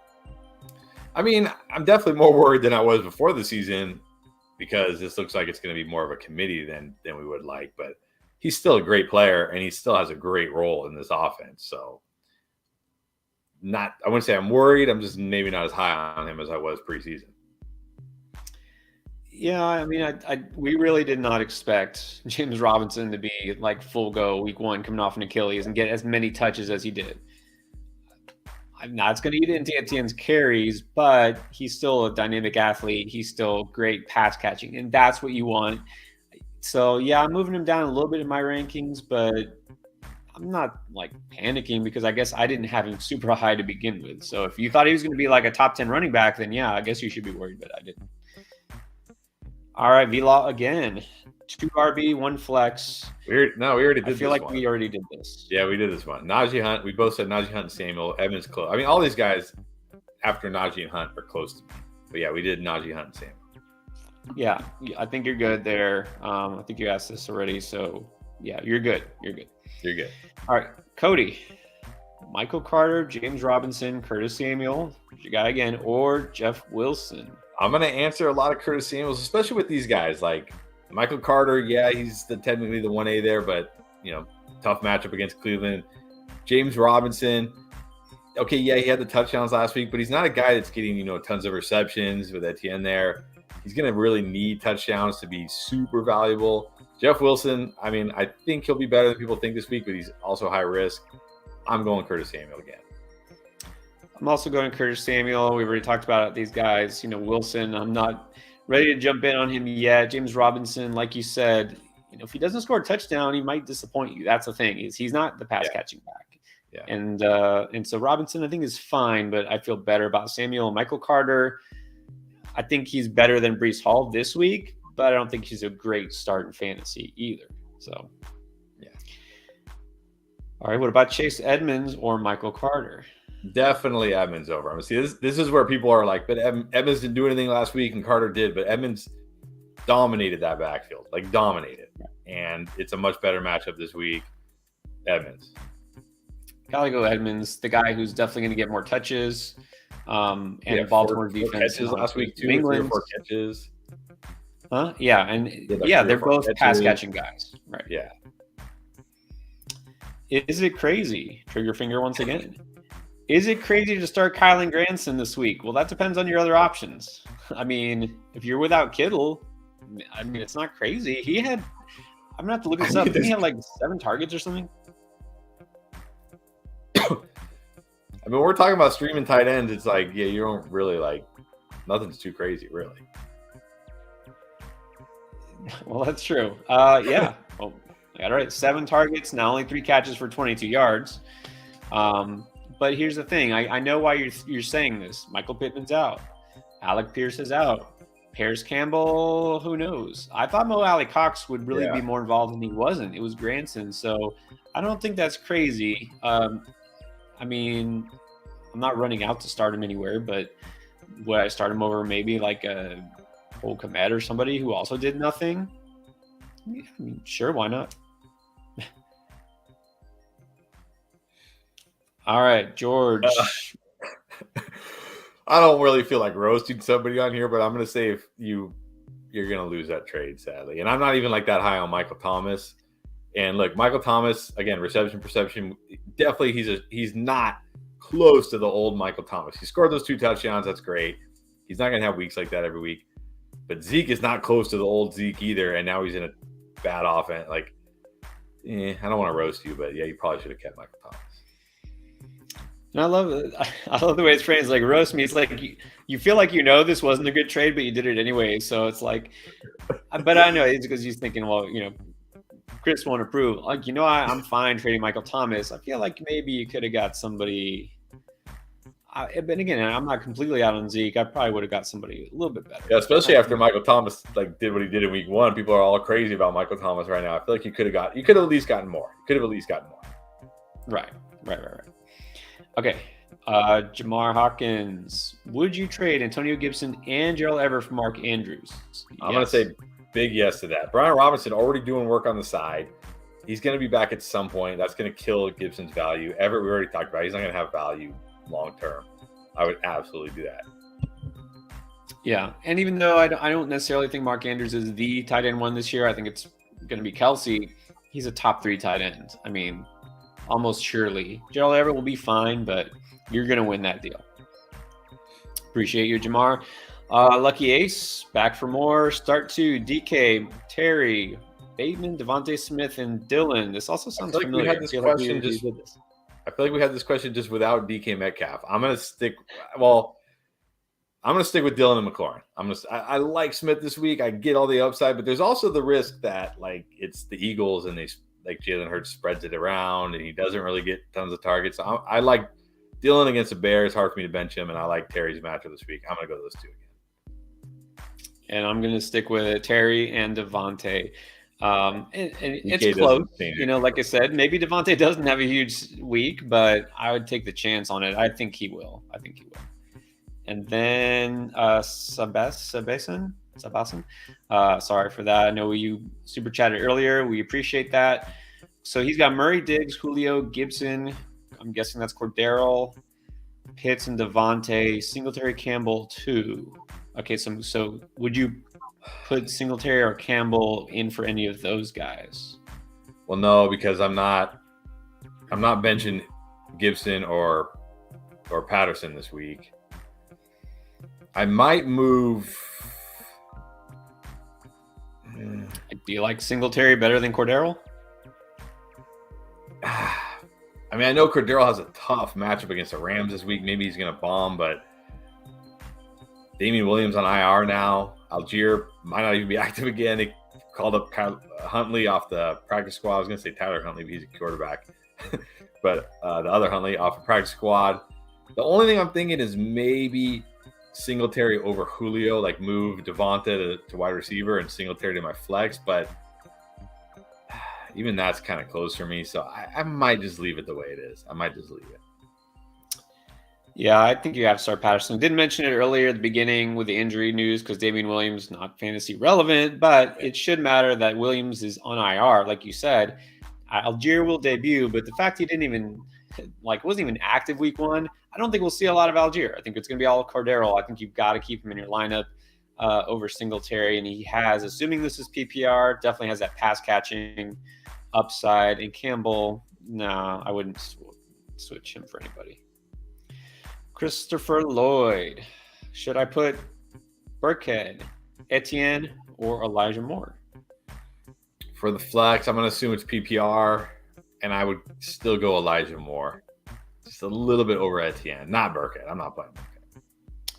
Can't be Burkhead. I mean, he got volume, but even when he did, he didn't do a lot with it. And we're hearing that now Coach Lovie Smith, he's going to put Dameon Pierce to get more work. So, and it's the Broncos. Like, no, thank you.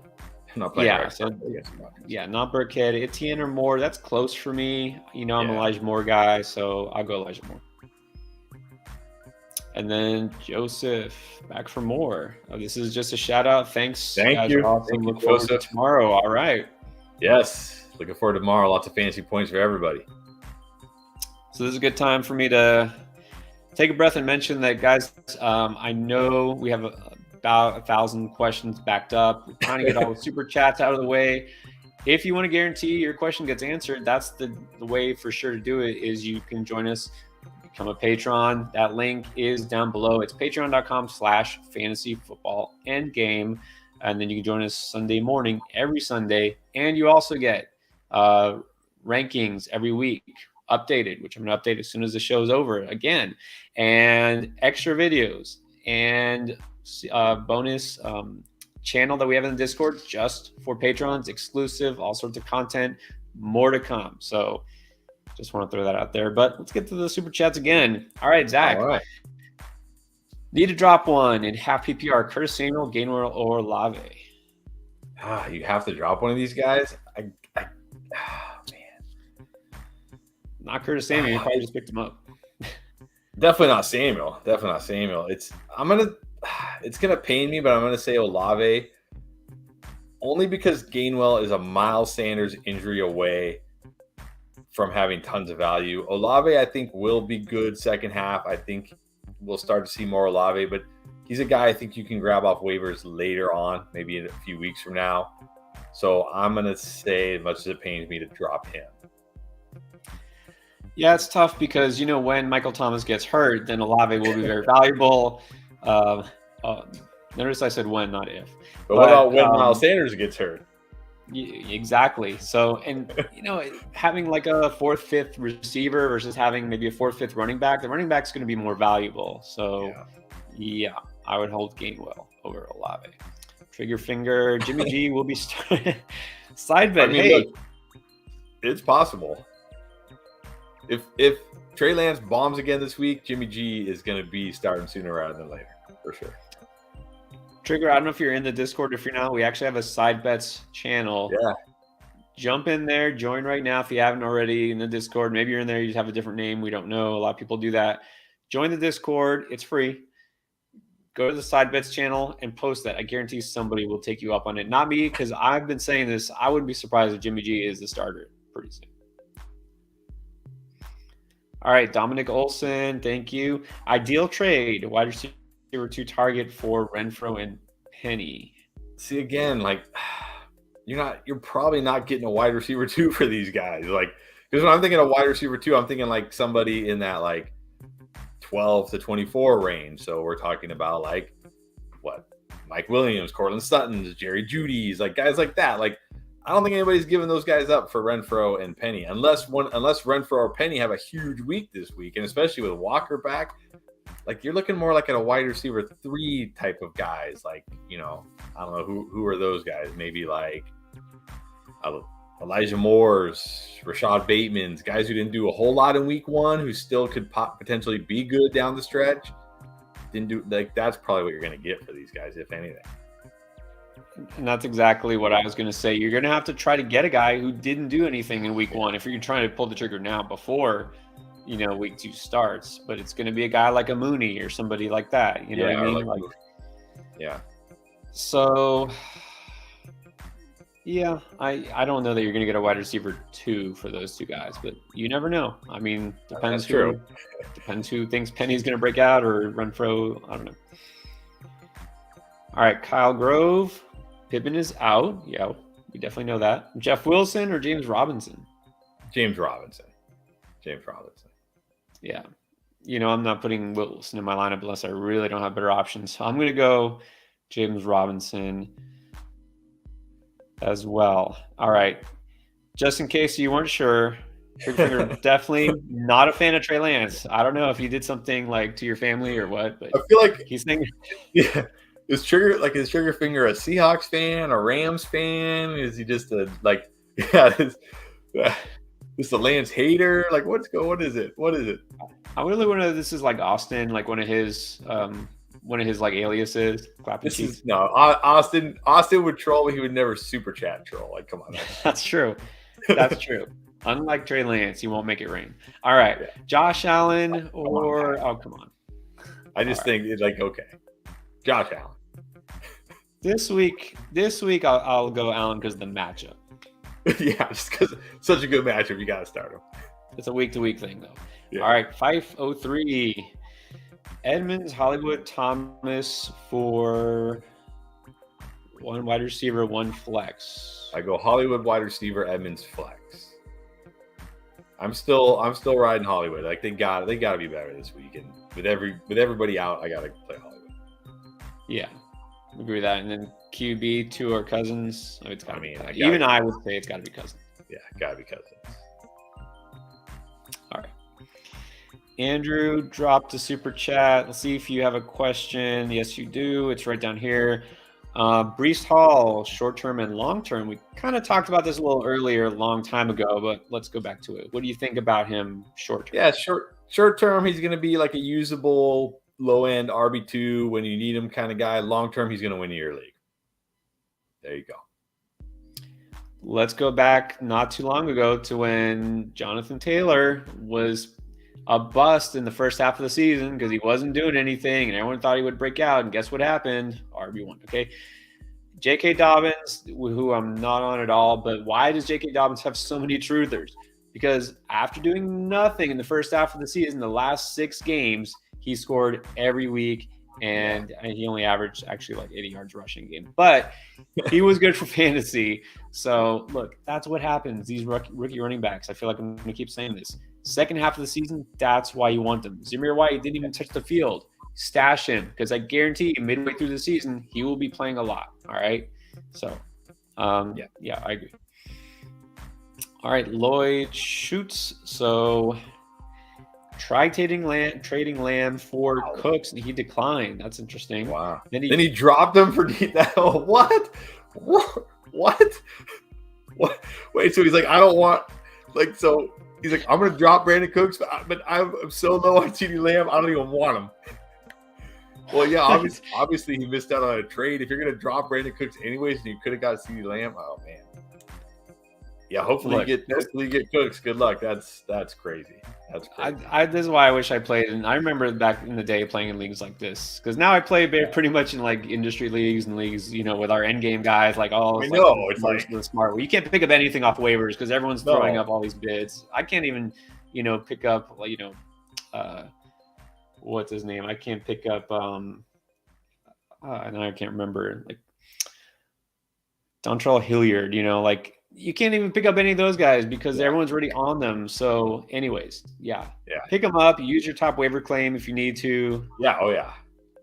Blow a bunch. Laugh at that guy later. I would probably, if it's a fab league, I'd blow all my fab on Brandon Cooks. All of them. You're talking about like every week upside wide receiver too. Like all my fab is on Brandon Cooks. All right. So Jeff is asking Chark or Higbee for flex. I'm going to say Chark because the only reason I think, first of all, Higbee got like 11 targets and what did he catch? 4 passes? 5 passes? Like what the hell? What? Right. But also I think the reason why he got so many targets was everything we talked about with the Bills, with the defense, with not being Matt Stafford being rushed, not being on the same page with A-Rob. If A-Rob has a big week this week, like we think, Higbee's not going to be a part of the offense. So I'm going to say Chark. Yeah. Look, Higbee got a lot of targets. That's because the Bills were letting him run open. They were blanketing Allen Robinson. They were not letting him get anything deep. A lot of it was just like, who's open 5 yards down the field? It's Tyler Higbee. All right. So I'm not reading too much into that. It was a product of the way the game worked. Chark at least has that upside. I'll go Chark. V-Law saying Gus worth the IR hold Gallup. Well, Gallup's not on IR, so If you can put, like, if your league allows out players to put on IR, I would put Gallup on IR. I'm not expecting anything from Gus Edwards this year. Like, yeah, no. and I'm a Gus the Bus fan. Look, as you know, Miami guy. Love the Hurricanes. Get ready to watch the game tonight.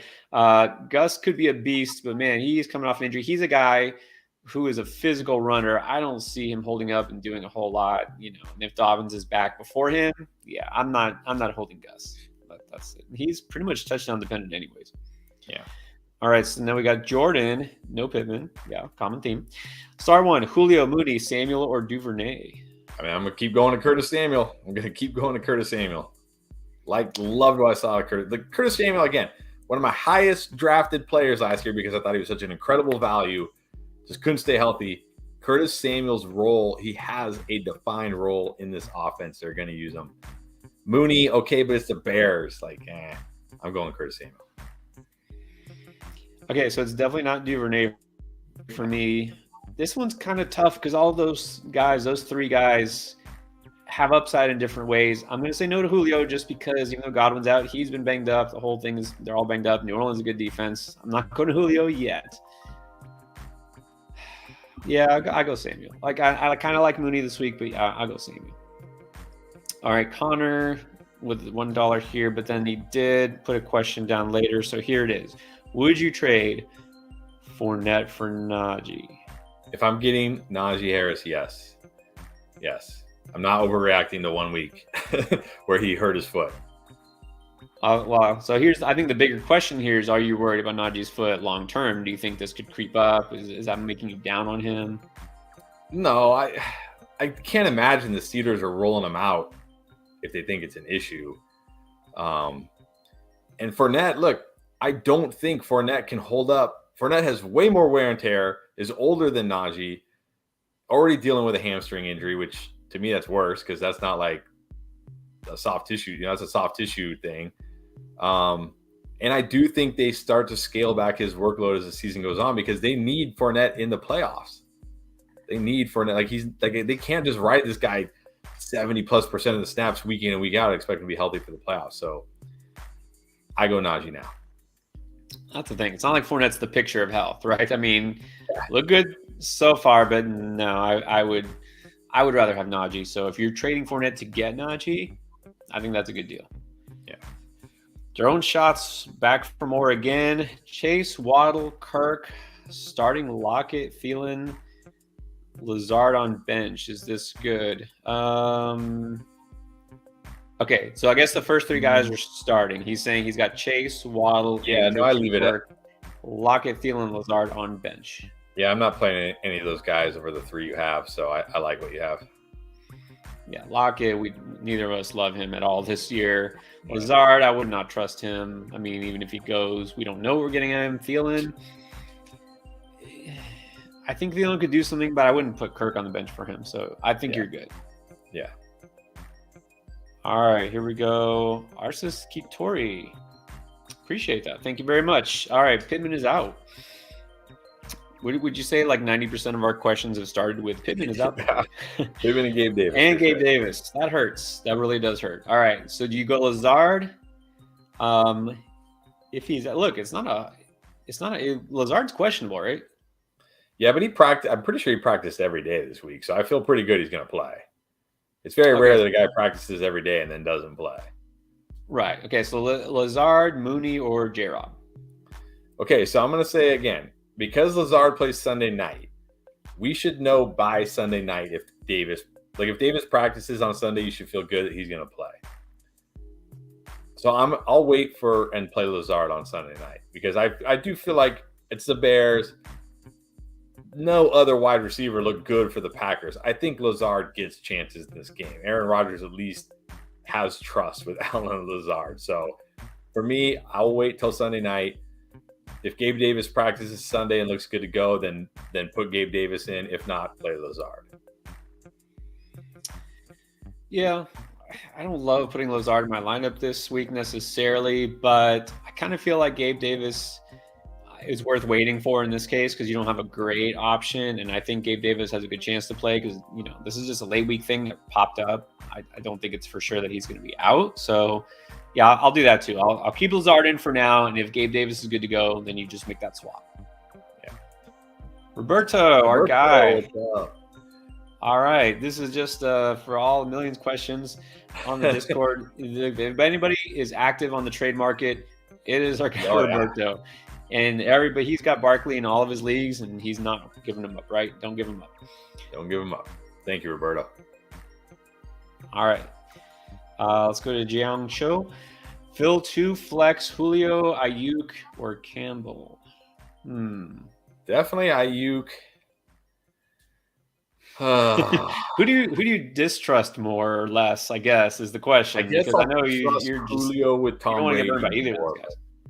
I'm ready. I'm ready for the shot of Julio standing on the sidelines and everybody saying, "Why isn't Julio playing? Why isn't he in the game?" I'm ready for that. He was already banged up after one game, but I'm gonna go Ayuk and Julio and hate it. Ayuk for sure.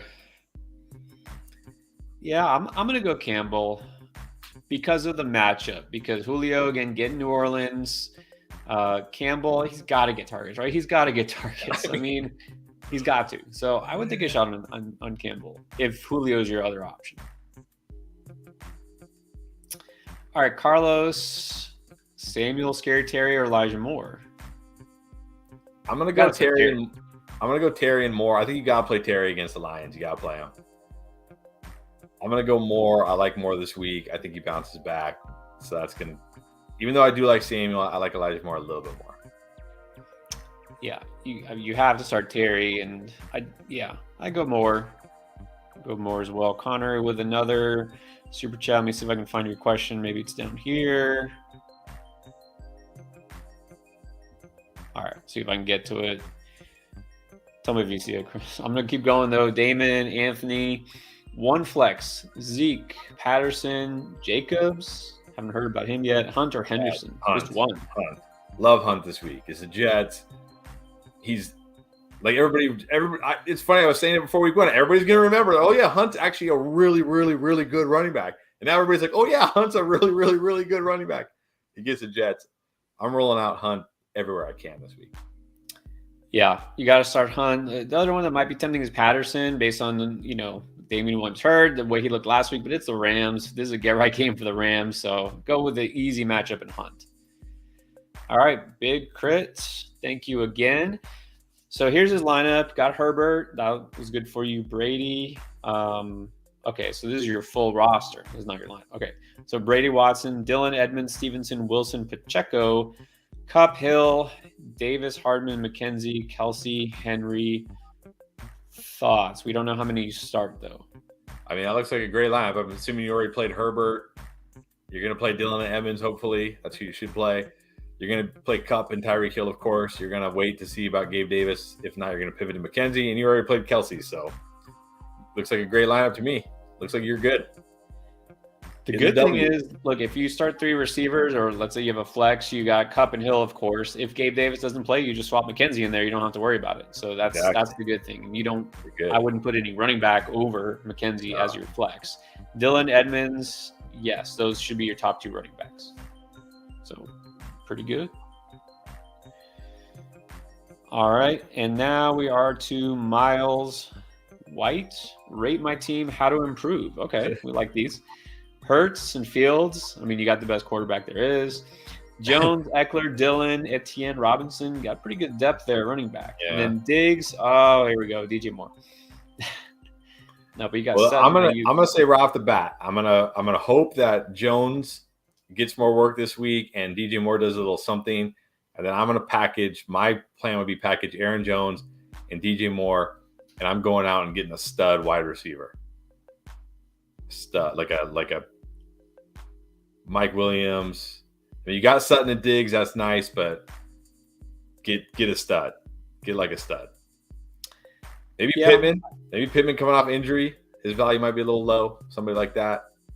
That's true. That's what I'm gonna do. Yeah. DJ Moore.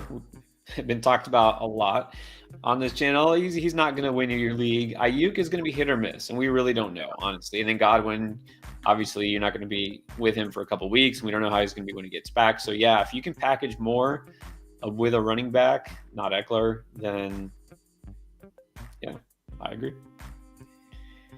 But it's a good team overall. You're solid. Would Brian Robinson win your league? I think he's got the potential. I mean, if he can get back to full health, look, he was going to be the guy.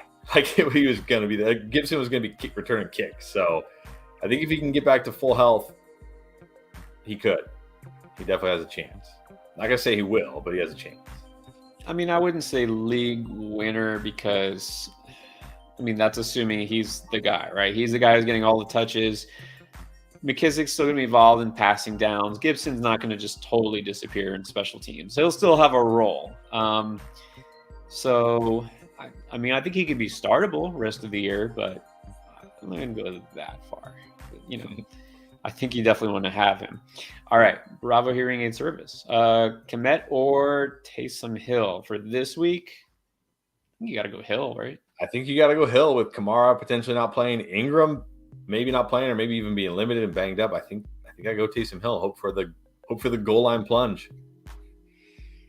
Didn't take long, right? That's where we're at already. Taysom Hill's in your lineup. I mean, it happens. All right, Trigger. He's not going to let. He actually posted this in the Discord. Okay, we're going to switch hairstyles live. That's what are we betting though? That Lance does what? He was saying, but we haven't said yes to this bet yet. But he was saying Jimmy G starter by week 5.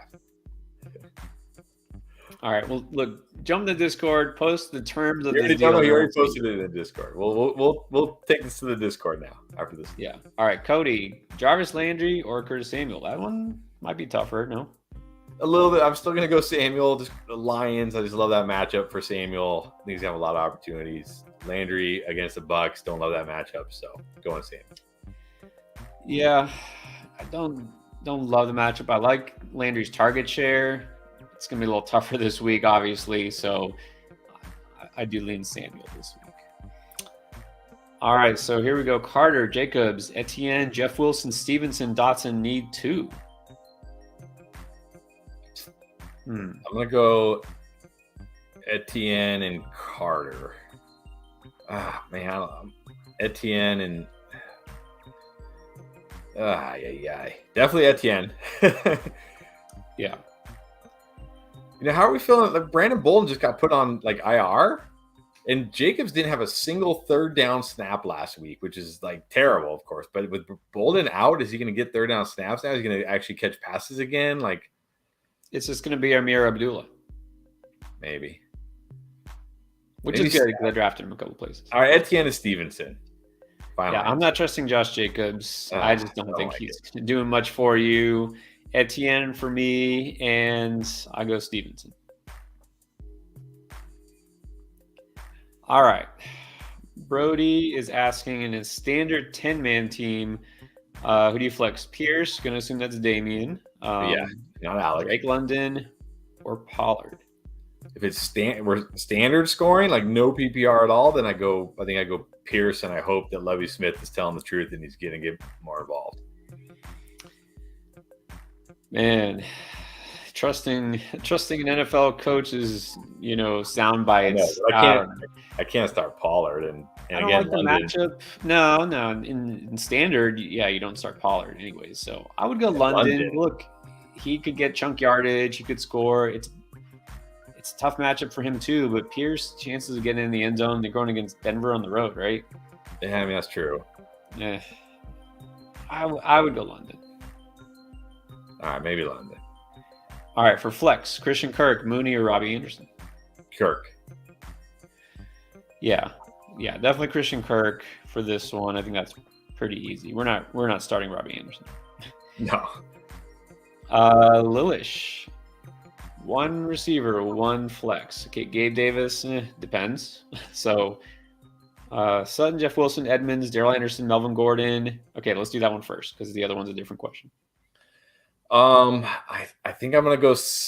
Man, I hate to have to bench Gabe Davis, but unless we hear something tomorrow morning that sounds good, I'm gonna go Sutton as my wide receiver and Evans as my flex. Yeah, gotta have Sutton in there. I would have Sutton over Gabe anyways. Yeah, unless you have clarity for sure that Gabe Davis is going to play before kickoff tomorrow, which I doubt, I'd go Edmonds. All right, and then different team, one running back, one receiver. Again, Gabe Davis. T. Higgins, he might not play either. We don't know. Yeah. Do we have any late word on T. Higgins? I'll see if we can find anything. Curtis Samuel. Haven't heard anything yet. Williams or Wilson. I mean, you might have to bench both Gabe Davis and T. Higgins. Yeah, well, you should know by tomorrow morning if Higgins is playing or not. Obviously, if Higgins plays, you play him. I think you play with one running back and one wide receiver. I mean, I'm going to go Jeff Wilson as my running back over Jamal. And then wide receiver, I mean, I hope Higgins plays. I think Samuel's fine. Like, I don't love Samuel as much as Higgins or Davis, of course, but I think in a pinch, Samuel's fine if you have to play him. Yeah, in this case, I would go Jeff Wilson. And then, like you said, if Higgins, put Curtis Samuel in there. If you hear anything about the other two playing, put him in there. Don't know. All right. Roberto has a question. Boyd, Hines, or Campbell?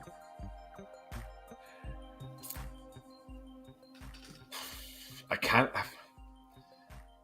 want to say Nyheim Hines, but then I feel like this is a game where like Nyheim Hines will, like, you feel like Nyheim Hines should get more targets, right? Like, this is going to be a bunch of targets to the running backs, but I think if Higgins is out, I go Boyd. If Higgins, I have such trust issues with Paris Campbell. Clearly trust issues there. But I thought you liked Boyd. I thought you were going to go Boyd quick. If Higgins is out, if Higgins plays, then I don't like Boyd because Boyd might still be better than these guys, honestly. But with Hayden Hurst involved and Chase and Higgins, it's just not a lot there for Boyd. Yeah, Boyd if Higgins is out. Otherwise, I guess Campbell.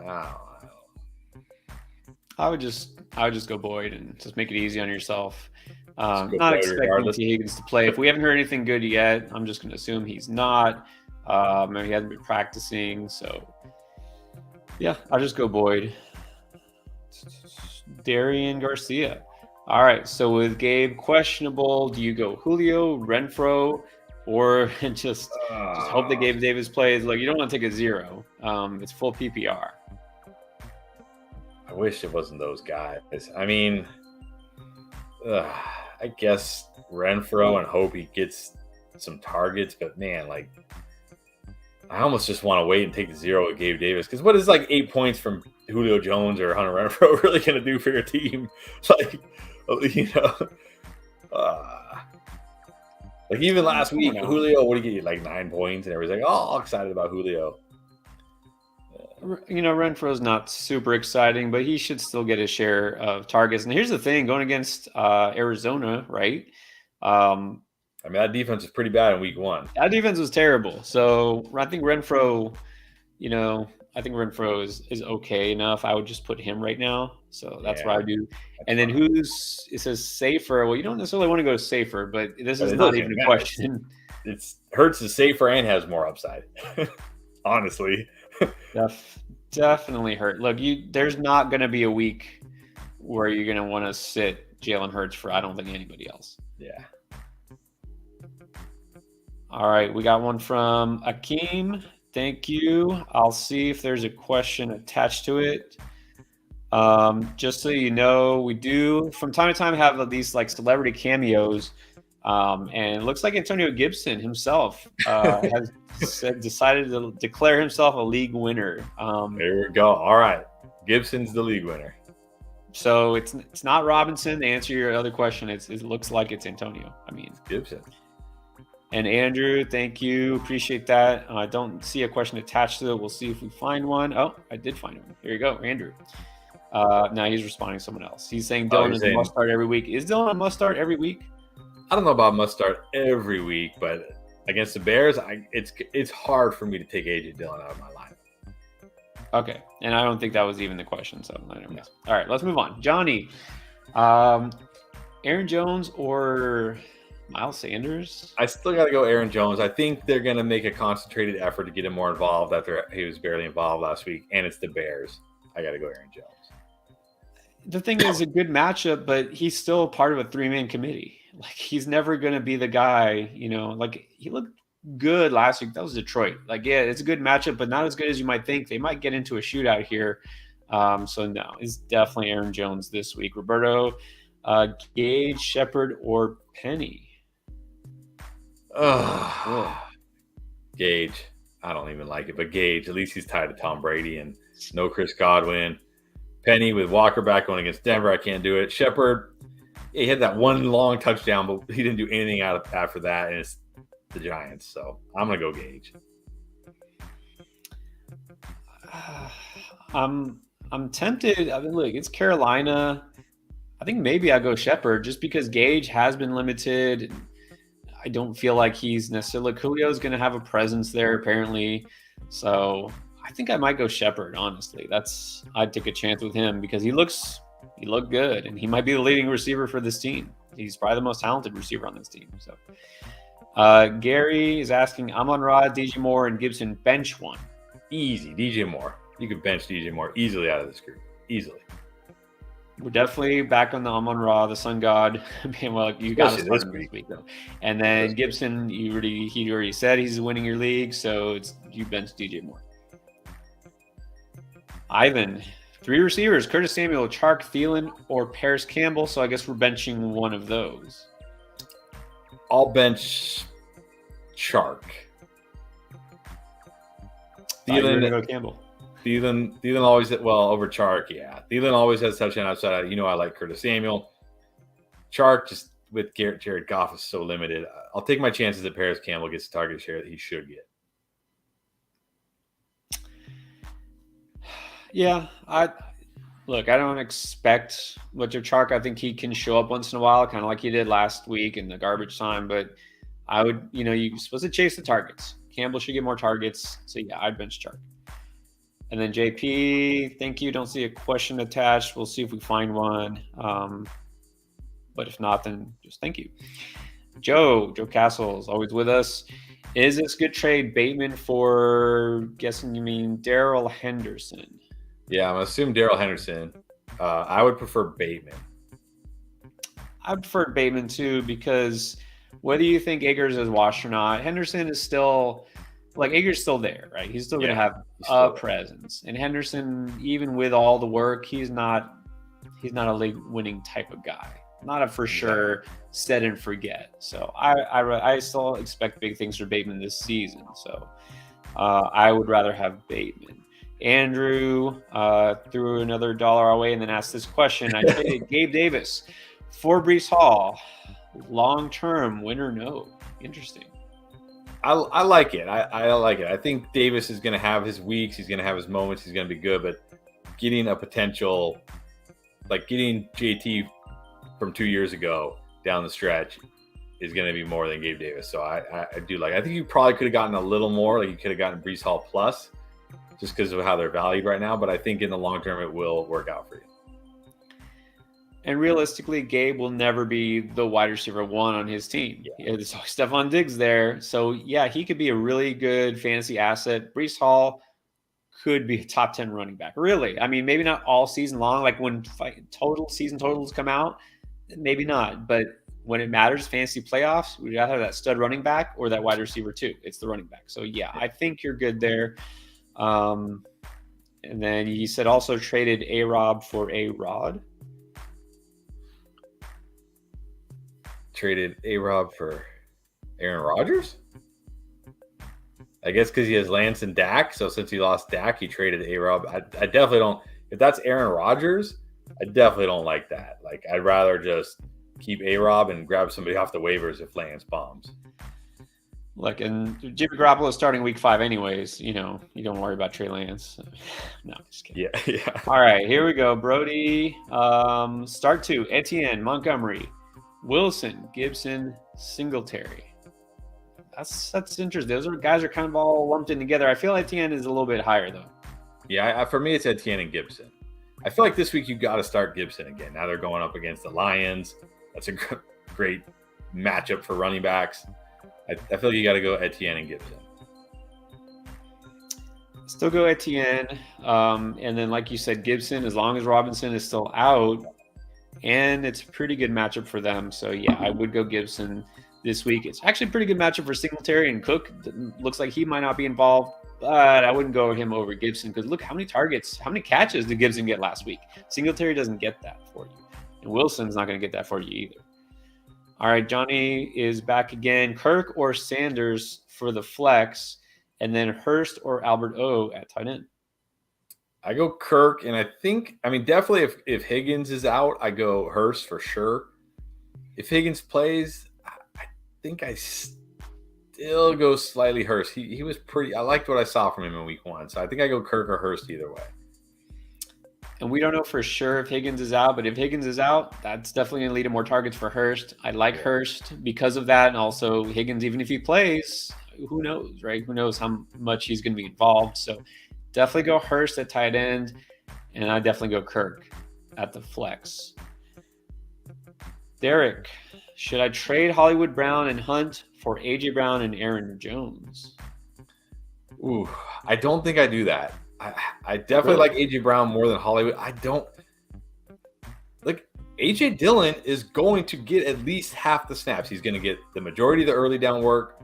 He's going to get the goal line work, and he's going to get a decent amount of targets. Aaron Jones is not going to be a 70-plus catch guy like people thought. He's just not. And Hunt is awesome. Hunt is really – people forgot about – like, Hunt was going in, like, 9th, 10th rounds of, like, casual drafts, like he is dust. Hunt is still awesome. He's in an offense that wants to run the ball behind a great offensive line. He's the pass catching back there. He's basically what we're going to hope Aaron Jones would be this year. So, yeah, you're downgrading somewhat from A.J. Brown to Hollywood Brown, but I still think Hollywood will be good. I want the Hollywood Hunt side. Well, sorry, Derek. I'm going to go the other way. I would rather have the A.J. Brown side. I'm big on A.J. Brown this year. I mean, you saw what happened in week 1. I do think Devontae Smith obviously gets more involved this week. A.J. Brown is a stud. Hollywood Brown, to me, is more high-end wide receiver 2. A.J. Brown, to me, is wide receiver 1, like top 10.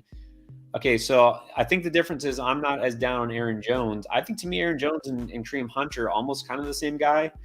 Fantasy-wise, they're both part of a very strict timeshare. It's Dillon and Jones, like, it's almost 50-50. And then it's Chubb and Hunt, like, almost 50-50. You know what? The Browns offense, maybe not great with Brissett at quarterback. Well, the Packers offense isn't that great either because they're missing Devontae Adams. I think they're going to lean on the running backs a lot this year. So to me, I do slightly prefer the Brown-Jones side just because of that. But I think it's close. All right. Roberto wants to know. Whoa, man, we're getting deep now. I feel like I have failed you, Roberto, that you've been in our Discord forever. And these are the questions. Like, how do you have, you should have stacked teams.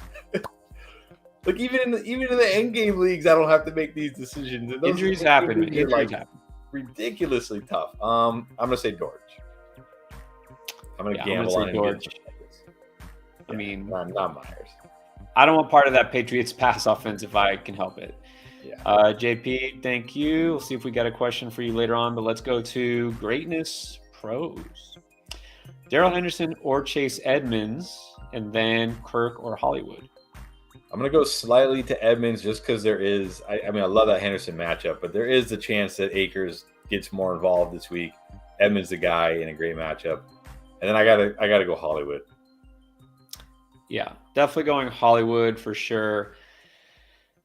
The Henderson-Edmonds one, just because, again, I'm not ready to hand the ball strictly to Darrell Henderson, or at least I don't think McVay is ready to completely give it back to Henderson. As long as Akers is there, I'm going to go Edmonds. I think Edmonds has a pretty decent matchup this week too. So, and I really think they come out firing. They want to get that passing game established after last week, right? They want to make sure everyone knows Stafford still has his elbow intact and A-Rob exists. So I'm going to go Edmonds and Hollywood. Flip side, fishing. Elliott Etienne and Khalil Herbert at RB pick 2. All right, let's do that first. Well, I mean, as down as I am on Zeke, I can't start Khalil Herbert over him. So I got to go Zeke and Etienne. All right. Thank you, Flipside. Finally getting a question where Chris is forced to pick Zeke. I agree. You're going to start Zeke over Khalil Herbert. And then at wide receiver, Julio Jones or Allen Lazard? I'm going to go Allen Lazard. Like, if we're going to talk about two risky wide receivers, I'm going to take the one who's competing with basically nobody else at wide receiver. Julio Jones still competing with Mike Evans and Russell Gage. And I don't think Julio's going to play more than like 50% of the snaps. So I'm going to go Lazard. And that's the thing. Lazard, I know it's risky. I've said this before, but if he is good to go, he's the wide receiver one, I guess, just by default there. And, you know, Julio is still competing with Mike Evans. So, Bravo here, ring its service. Once again, thank you. Appreciate that. One flex. Thomas, guessing Michael Thomas, DJ Moore, Tyler Boyd, Elijah Moore, or Brandon Cooks. One. Pick one. I know it's a tough matchup, but I still got to go Brandon Cooks just because of the target share. He gets all the targets there. And look, they might be playing from behind, having to throw a ton, and it's not like they're going to completely shut him out. So I still got to go Brandon Cooks out of this group. I go Brandon Cooks. I mean, he's the number one receiver there. He's definitely going to get targeted. Look, Houston playing from behind a lot. That's a good thing for him because he's going to keep getting targets. So, yeah, I got to go Cooks. And then we got Casa. Njoku or Taysom Hill? And I'm done with Njoku. Like, look at it. Now he's played 66 games, and he basically has like barely more than a season's worth of awesome stats in 66 games. Like, no, just give me Taysom Hill, and I'm going to hope he plunges into the end zone. I'm not starting Njoku anymore. Done. I keep waiting for my boy Njoku to break out, and it hasn't happened yet. Maybe it happens, but do you really want to take a chance on it with your fantasy team? No, we got to see it. So, yeah, at least we've seen what Taysom Hill can do, right? He doesn't need a ton of touches. So, just so you know, guys, we're almost here under the gun. 10 minutes left. We are definitely going to be stopping. If you did throw out a question there in the comments, haven't got to it, we're trying our best. But again, we're going to get to our super chats, and we have not slowed down there. We're going to try to get to all of them as soon as we can. So let's fire it up here. I'll just say really quick, because I do have to be done right at the top of the hour. Wife's orders.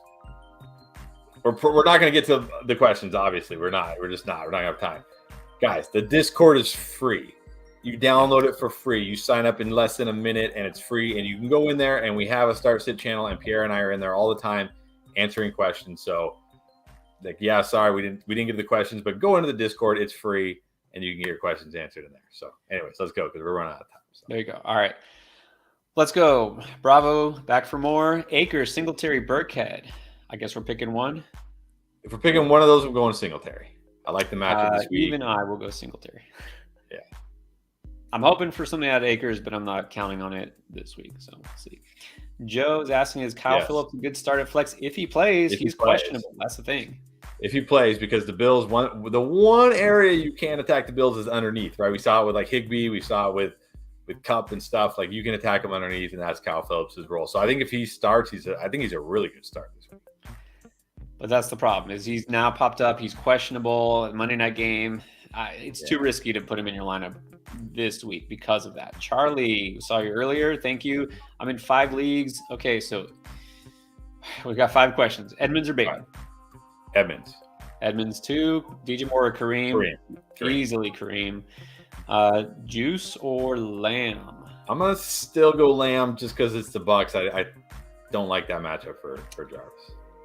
Yeah, I'm not giving up on Lamb just yet. Edmonds or Robinson? Edmonds. And then here we go. Paris Campbell or DJ Moore? You got me. DJ Moore, you got me. Congratulations, you got me. DJ Moore. Thank you. Who do you distrust less? All right. Johnny, things like your 5th one. Thank you, Johnny. Samuel. Thank you, everybody. Elijah Moore or Parker. If that's Devontae Parker, I'm going to just go ahead and pretend I didn't see that. All right. As much as I like Curtis Samuel this week, I'm going to still go with Elijah Moore. I'm going to trust the talent. I'm going to trust his ability. I'm going to go Elijah Moore over Samuel. Definitely not Devontae Parker. Yeah. Elijah Moore. Okay, and then flex Patterson or Akers. It's got to be Patterson. It's got to be Patterson. I know it's a tough matchup, but he's going to get all the looks at least. Yeah. And he says, my wife's team first time. Well, you tell her she has permission to drop Devontae Parker. Yes, definitely. Akeem with a chat there, and then Okay, here's there the we go. question: need a flex? Dobbins? Nope. Cooper? Probably not. London? James Robinson? Or David Montgomery? Anderson half PPR. I definitely go Montgomery. I like Packers. Not a scary run defense. He's still getting tons of touches, getting the receptions. I go Monty. Yeah, not Dobbins, not Cooper. London tempting, but yeah, the half PPR does make me lean Montgomery. He's still going to get a lot of touches. I know he didn't look great last week, but again, it's one game. Not make too much of it. All right. Or is it possible that we're actually caught up on the super chats? We got 5 minutes left, guys. This is your last chance. You must know. By the way, also, you want to talk about other things, you want to get for sure answers to all your questions, join the Patreon. Like I said, patreon.com/fantasyfootballendgame. Links below. Join the Discord. That's free. All right, Chris, I'm handing it over to you for the last 5 minutes. Pick a question. All right, we'll do it. Hopefully these people are still here. We'll see. Meet the Woo. Start high. I guess we put it up on the board. Start Hines, Jeff Wilson, or Ramondre. No reason to start Hines. Look, it's interesting. Maybe, with the absence of all these receivers, maybe he gets the receptions, but I'm not counting on it. They probably won't have to pass that much anyways against the Jags. So, I'm not buying in on Jeff Wilson. I go Ramondre. Yeah, same. I'm going to go with some questions, guys, we haven't really talked about yet. Andres asking, Deontay Johnson or Jalen Waddle? I'm going to go Waddle, not just because of my bias, but because, look, Baltimore, not a great secondary there. I'm going to go Waddle. Yeah, I agree with that one. And then a trade question. I like this one. Should he trade Ertz? Matt asking, should he trade Ertz and Dameon Pierce for Etienne and Bateman in full PPR? I would. I mean, I think, do we see Dameon Pierce outperforming Etienne this year? No. I don't. And then a really good receiver who I like, Bateman over a tight end, Ertz. Yeah, I would do that. And we are getting all right, put it back up there. Put it back up there. A couple of super chats. Want to make sure we get to these before we're out of time. Need a flex, Julio or Penny or Lazard? Lazard. If not, probably Julio. If Lazard, let's say he doesn't play, setback or something, who would you rather have, Julio or Penny? I'll take my chances with Julio. I just don't like Penny with Walker back in that matchup. I'll take my chances with Julio. Great. Ashley Gomez. 2 flexes, half PPR, Penny or Hines or Jeff. I'm guessing Jeff Wilson or Dotson. I'm gonna go Jeff Wilson and Dotson. I'm gonna hope Dotson can do something again or find the end zone. Like I said, like Hines, okay, fine, maybe. Penny again, don't like the matchup, don't like Walker back. I'm gonna go Jeff Wilson and Dotson.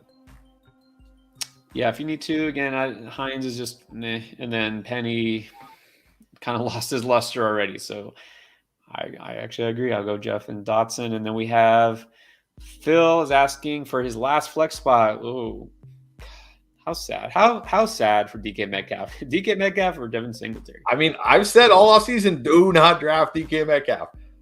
It's not his fault. I love DK Metcalf, one of my favorite players, but come on. Singletary. Man, I hate, gives me like a sick feeling to say not DK Metcalf. Devin Singletary is a good matchup this week. All right, Elliott, Dillon, Henderson, Dobbins, Wilson, Lamb, pick 3. Dillon definitely. Henderson, very feel good about. And I got to go Lamb or Zeke. Yeah, I stick with Lamb compared to, I'm not starting Dobbins. Wilson, I wouldn't put him over. I go Dillon, Henderson, and Lamb. So I think we got the same. Casa, again, Cooper or Lazard, and Elliott or Breece Hall. I'm going to go Lazard and I'm going to I want to say Breece because he was involved in the passing game, but Elliott I think has a better chance for a touchdown. Not as tough of a matchup. I'm gonna say Lazard and Zeke, but man, I feel good about Lazard over Cooper. I don't feel good about Zeke over Breece. That one's close for me, but I think Zeke may at least be able to plunge into the end zone. Yeah, I'm not ready to put Breece Hall in my lineup just yet. I think Zeke at least will get the touches, and then Cooper Lazard. We saw what Cooper did last week. It wasn't much. I don't expect much better. So Lazard, if he goes, he gets the nod. All right, I think that was it. So you can go and put up that last comment, and that'll take us out. Okay, well, this is my wife saying hi. But I do want to get a couple more. Let's try to squeeze in a few more here. Just so I can say DJ Moore again. DJ Moore, Melvin Gordon to the flex. DJ Moore. There you go. You get two. You got two. Yeah. This week you can do DJ Moore. Let's see if I can find a couple others. About guys maybe we haven't really talked about too much. Okay, we talked about these guys, but not together. Who do you trust more, Zeke or James Robinson this week? It's tough. I'd probably go James Robinson. I think I go James Robinson too, actually. Just think about that, guys, when your draft stock quickly goes out the window. All right, we did get a last-second super chat from Henry. Right, last question. Kelce and Eckler for, I guess, Jamal Williams. No, I hope Javonte. I'm going to assume Javonte Williams. Please be Javonte. If it's Jamal Williams, Brown and Pitts, give up Kelce and Eckler. I take the Javonte. If I'm getting Javonte, St. Brown, and Pitts, I'll take that. I mean, I don't know if maybe Pitts doesn't do it this year, but I think Javonte can be a top 10 running back. I think St. Brown can be an every week upside wide receiver too. I'm a little nervous about Eckler. Like, yeah, he PPR'd it on Thursday, but he's not getting any goal line work this year, and that's going to be huge for his value. I do like Kelce, but man, I can get a top 10 running back and a really good wide receiver and a still good tight end. I got to take that side. If Pitts pays off and is at least a top 5 tight end, and the drop off isn't that big, then you win that trade by making that swap. Because Javonte and Eckler could wind up being the same fantasy wise. Maybe Javante's even better, and then you get a good starting St. Brown, at receiver. So, yeah. And then Sean is begging us to stay on. We can't. Love the content. We appreciate you. Just for fun, we'll answer 2 to flex and PPR. Boyd, London, Dobbins, not Dobbins, not Watson. I go Boyd and London. Yeah, that's what I was going to say. Boyd and London. All right. That is it. We do have to go. Guys, thank you so much for joining us. Try to get as many as we can. And again, you want to join us tomorrow morning, we're going to be back for our patrons. And then, of course, join us next week, Saturday evening again. Join us on Tuesday night where we talk about waivers and give you our advice, who to pick up, help you to make those moves that will help you win your league. And join the Discord. Hit subscribe if you haven't already, guys. If you like our content, subscribe, tell everyone else. And good luck tomorrow. All right, guys. See ya.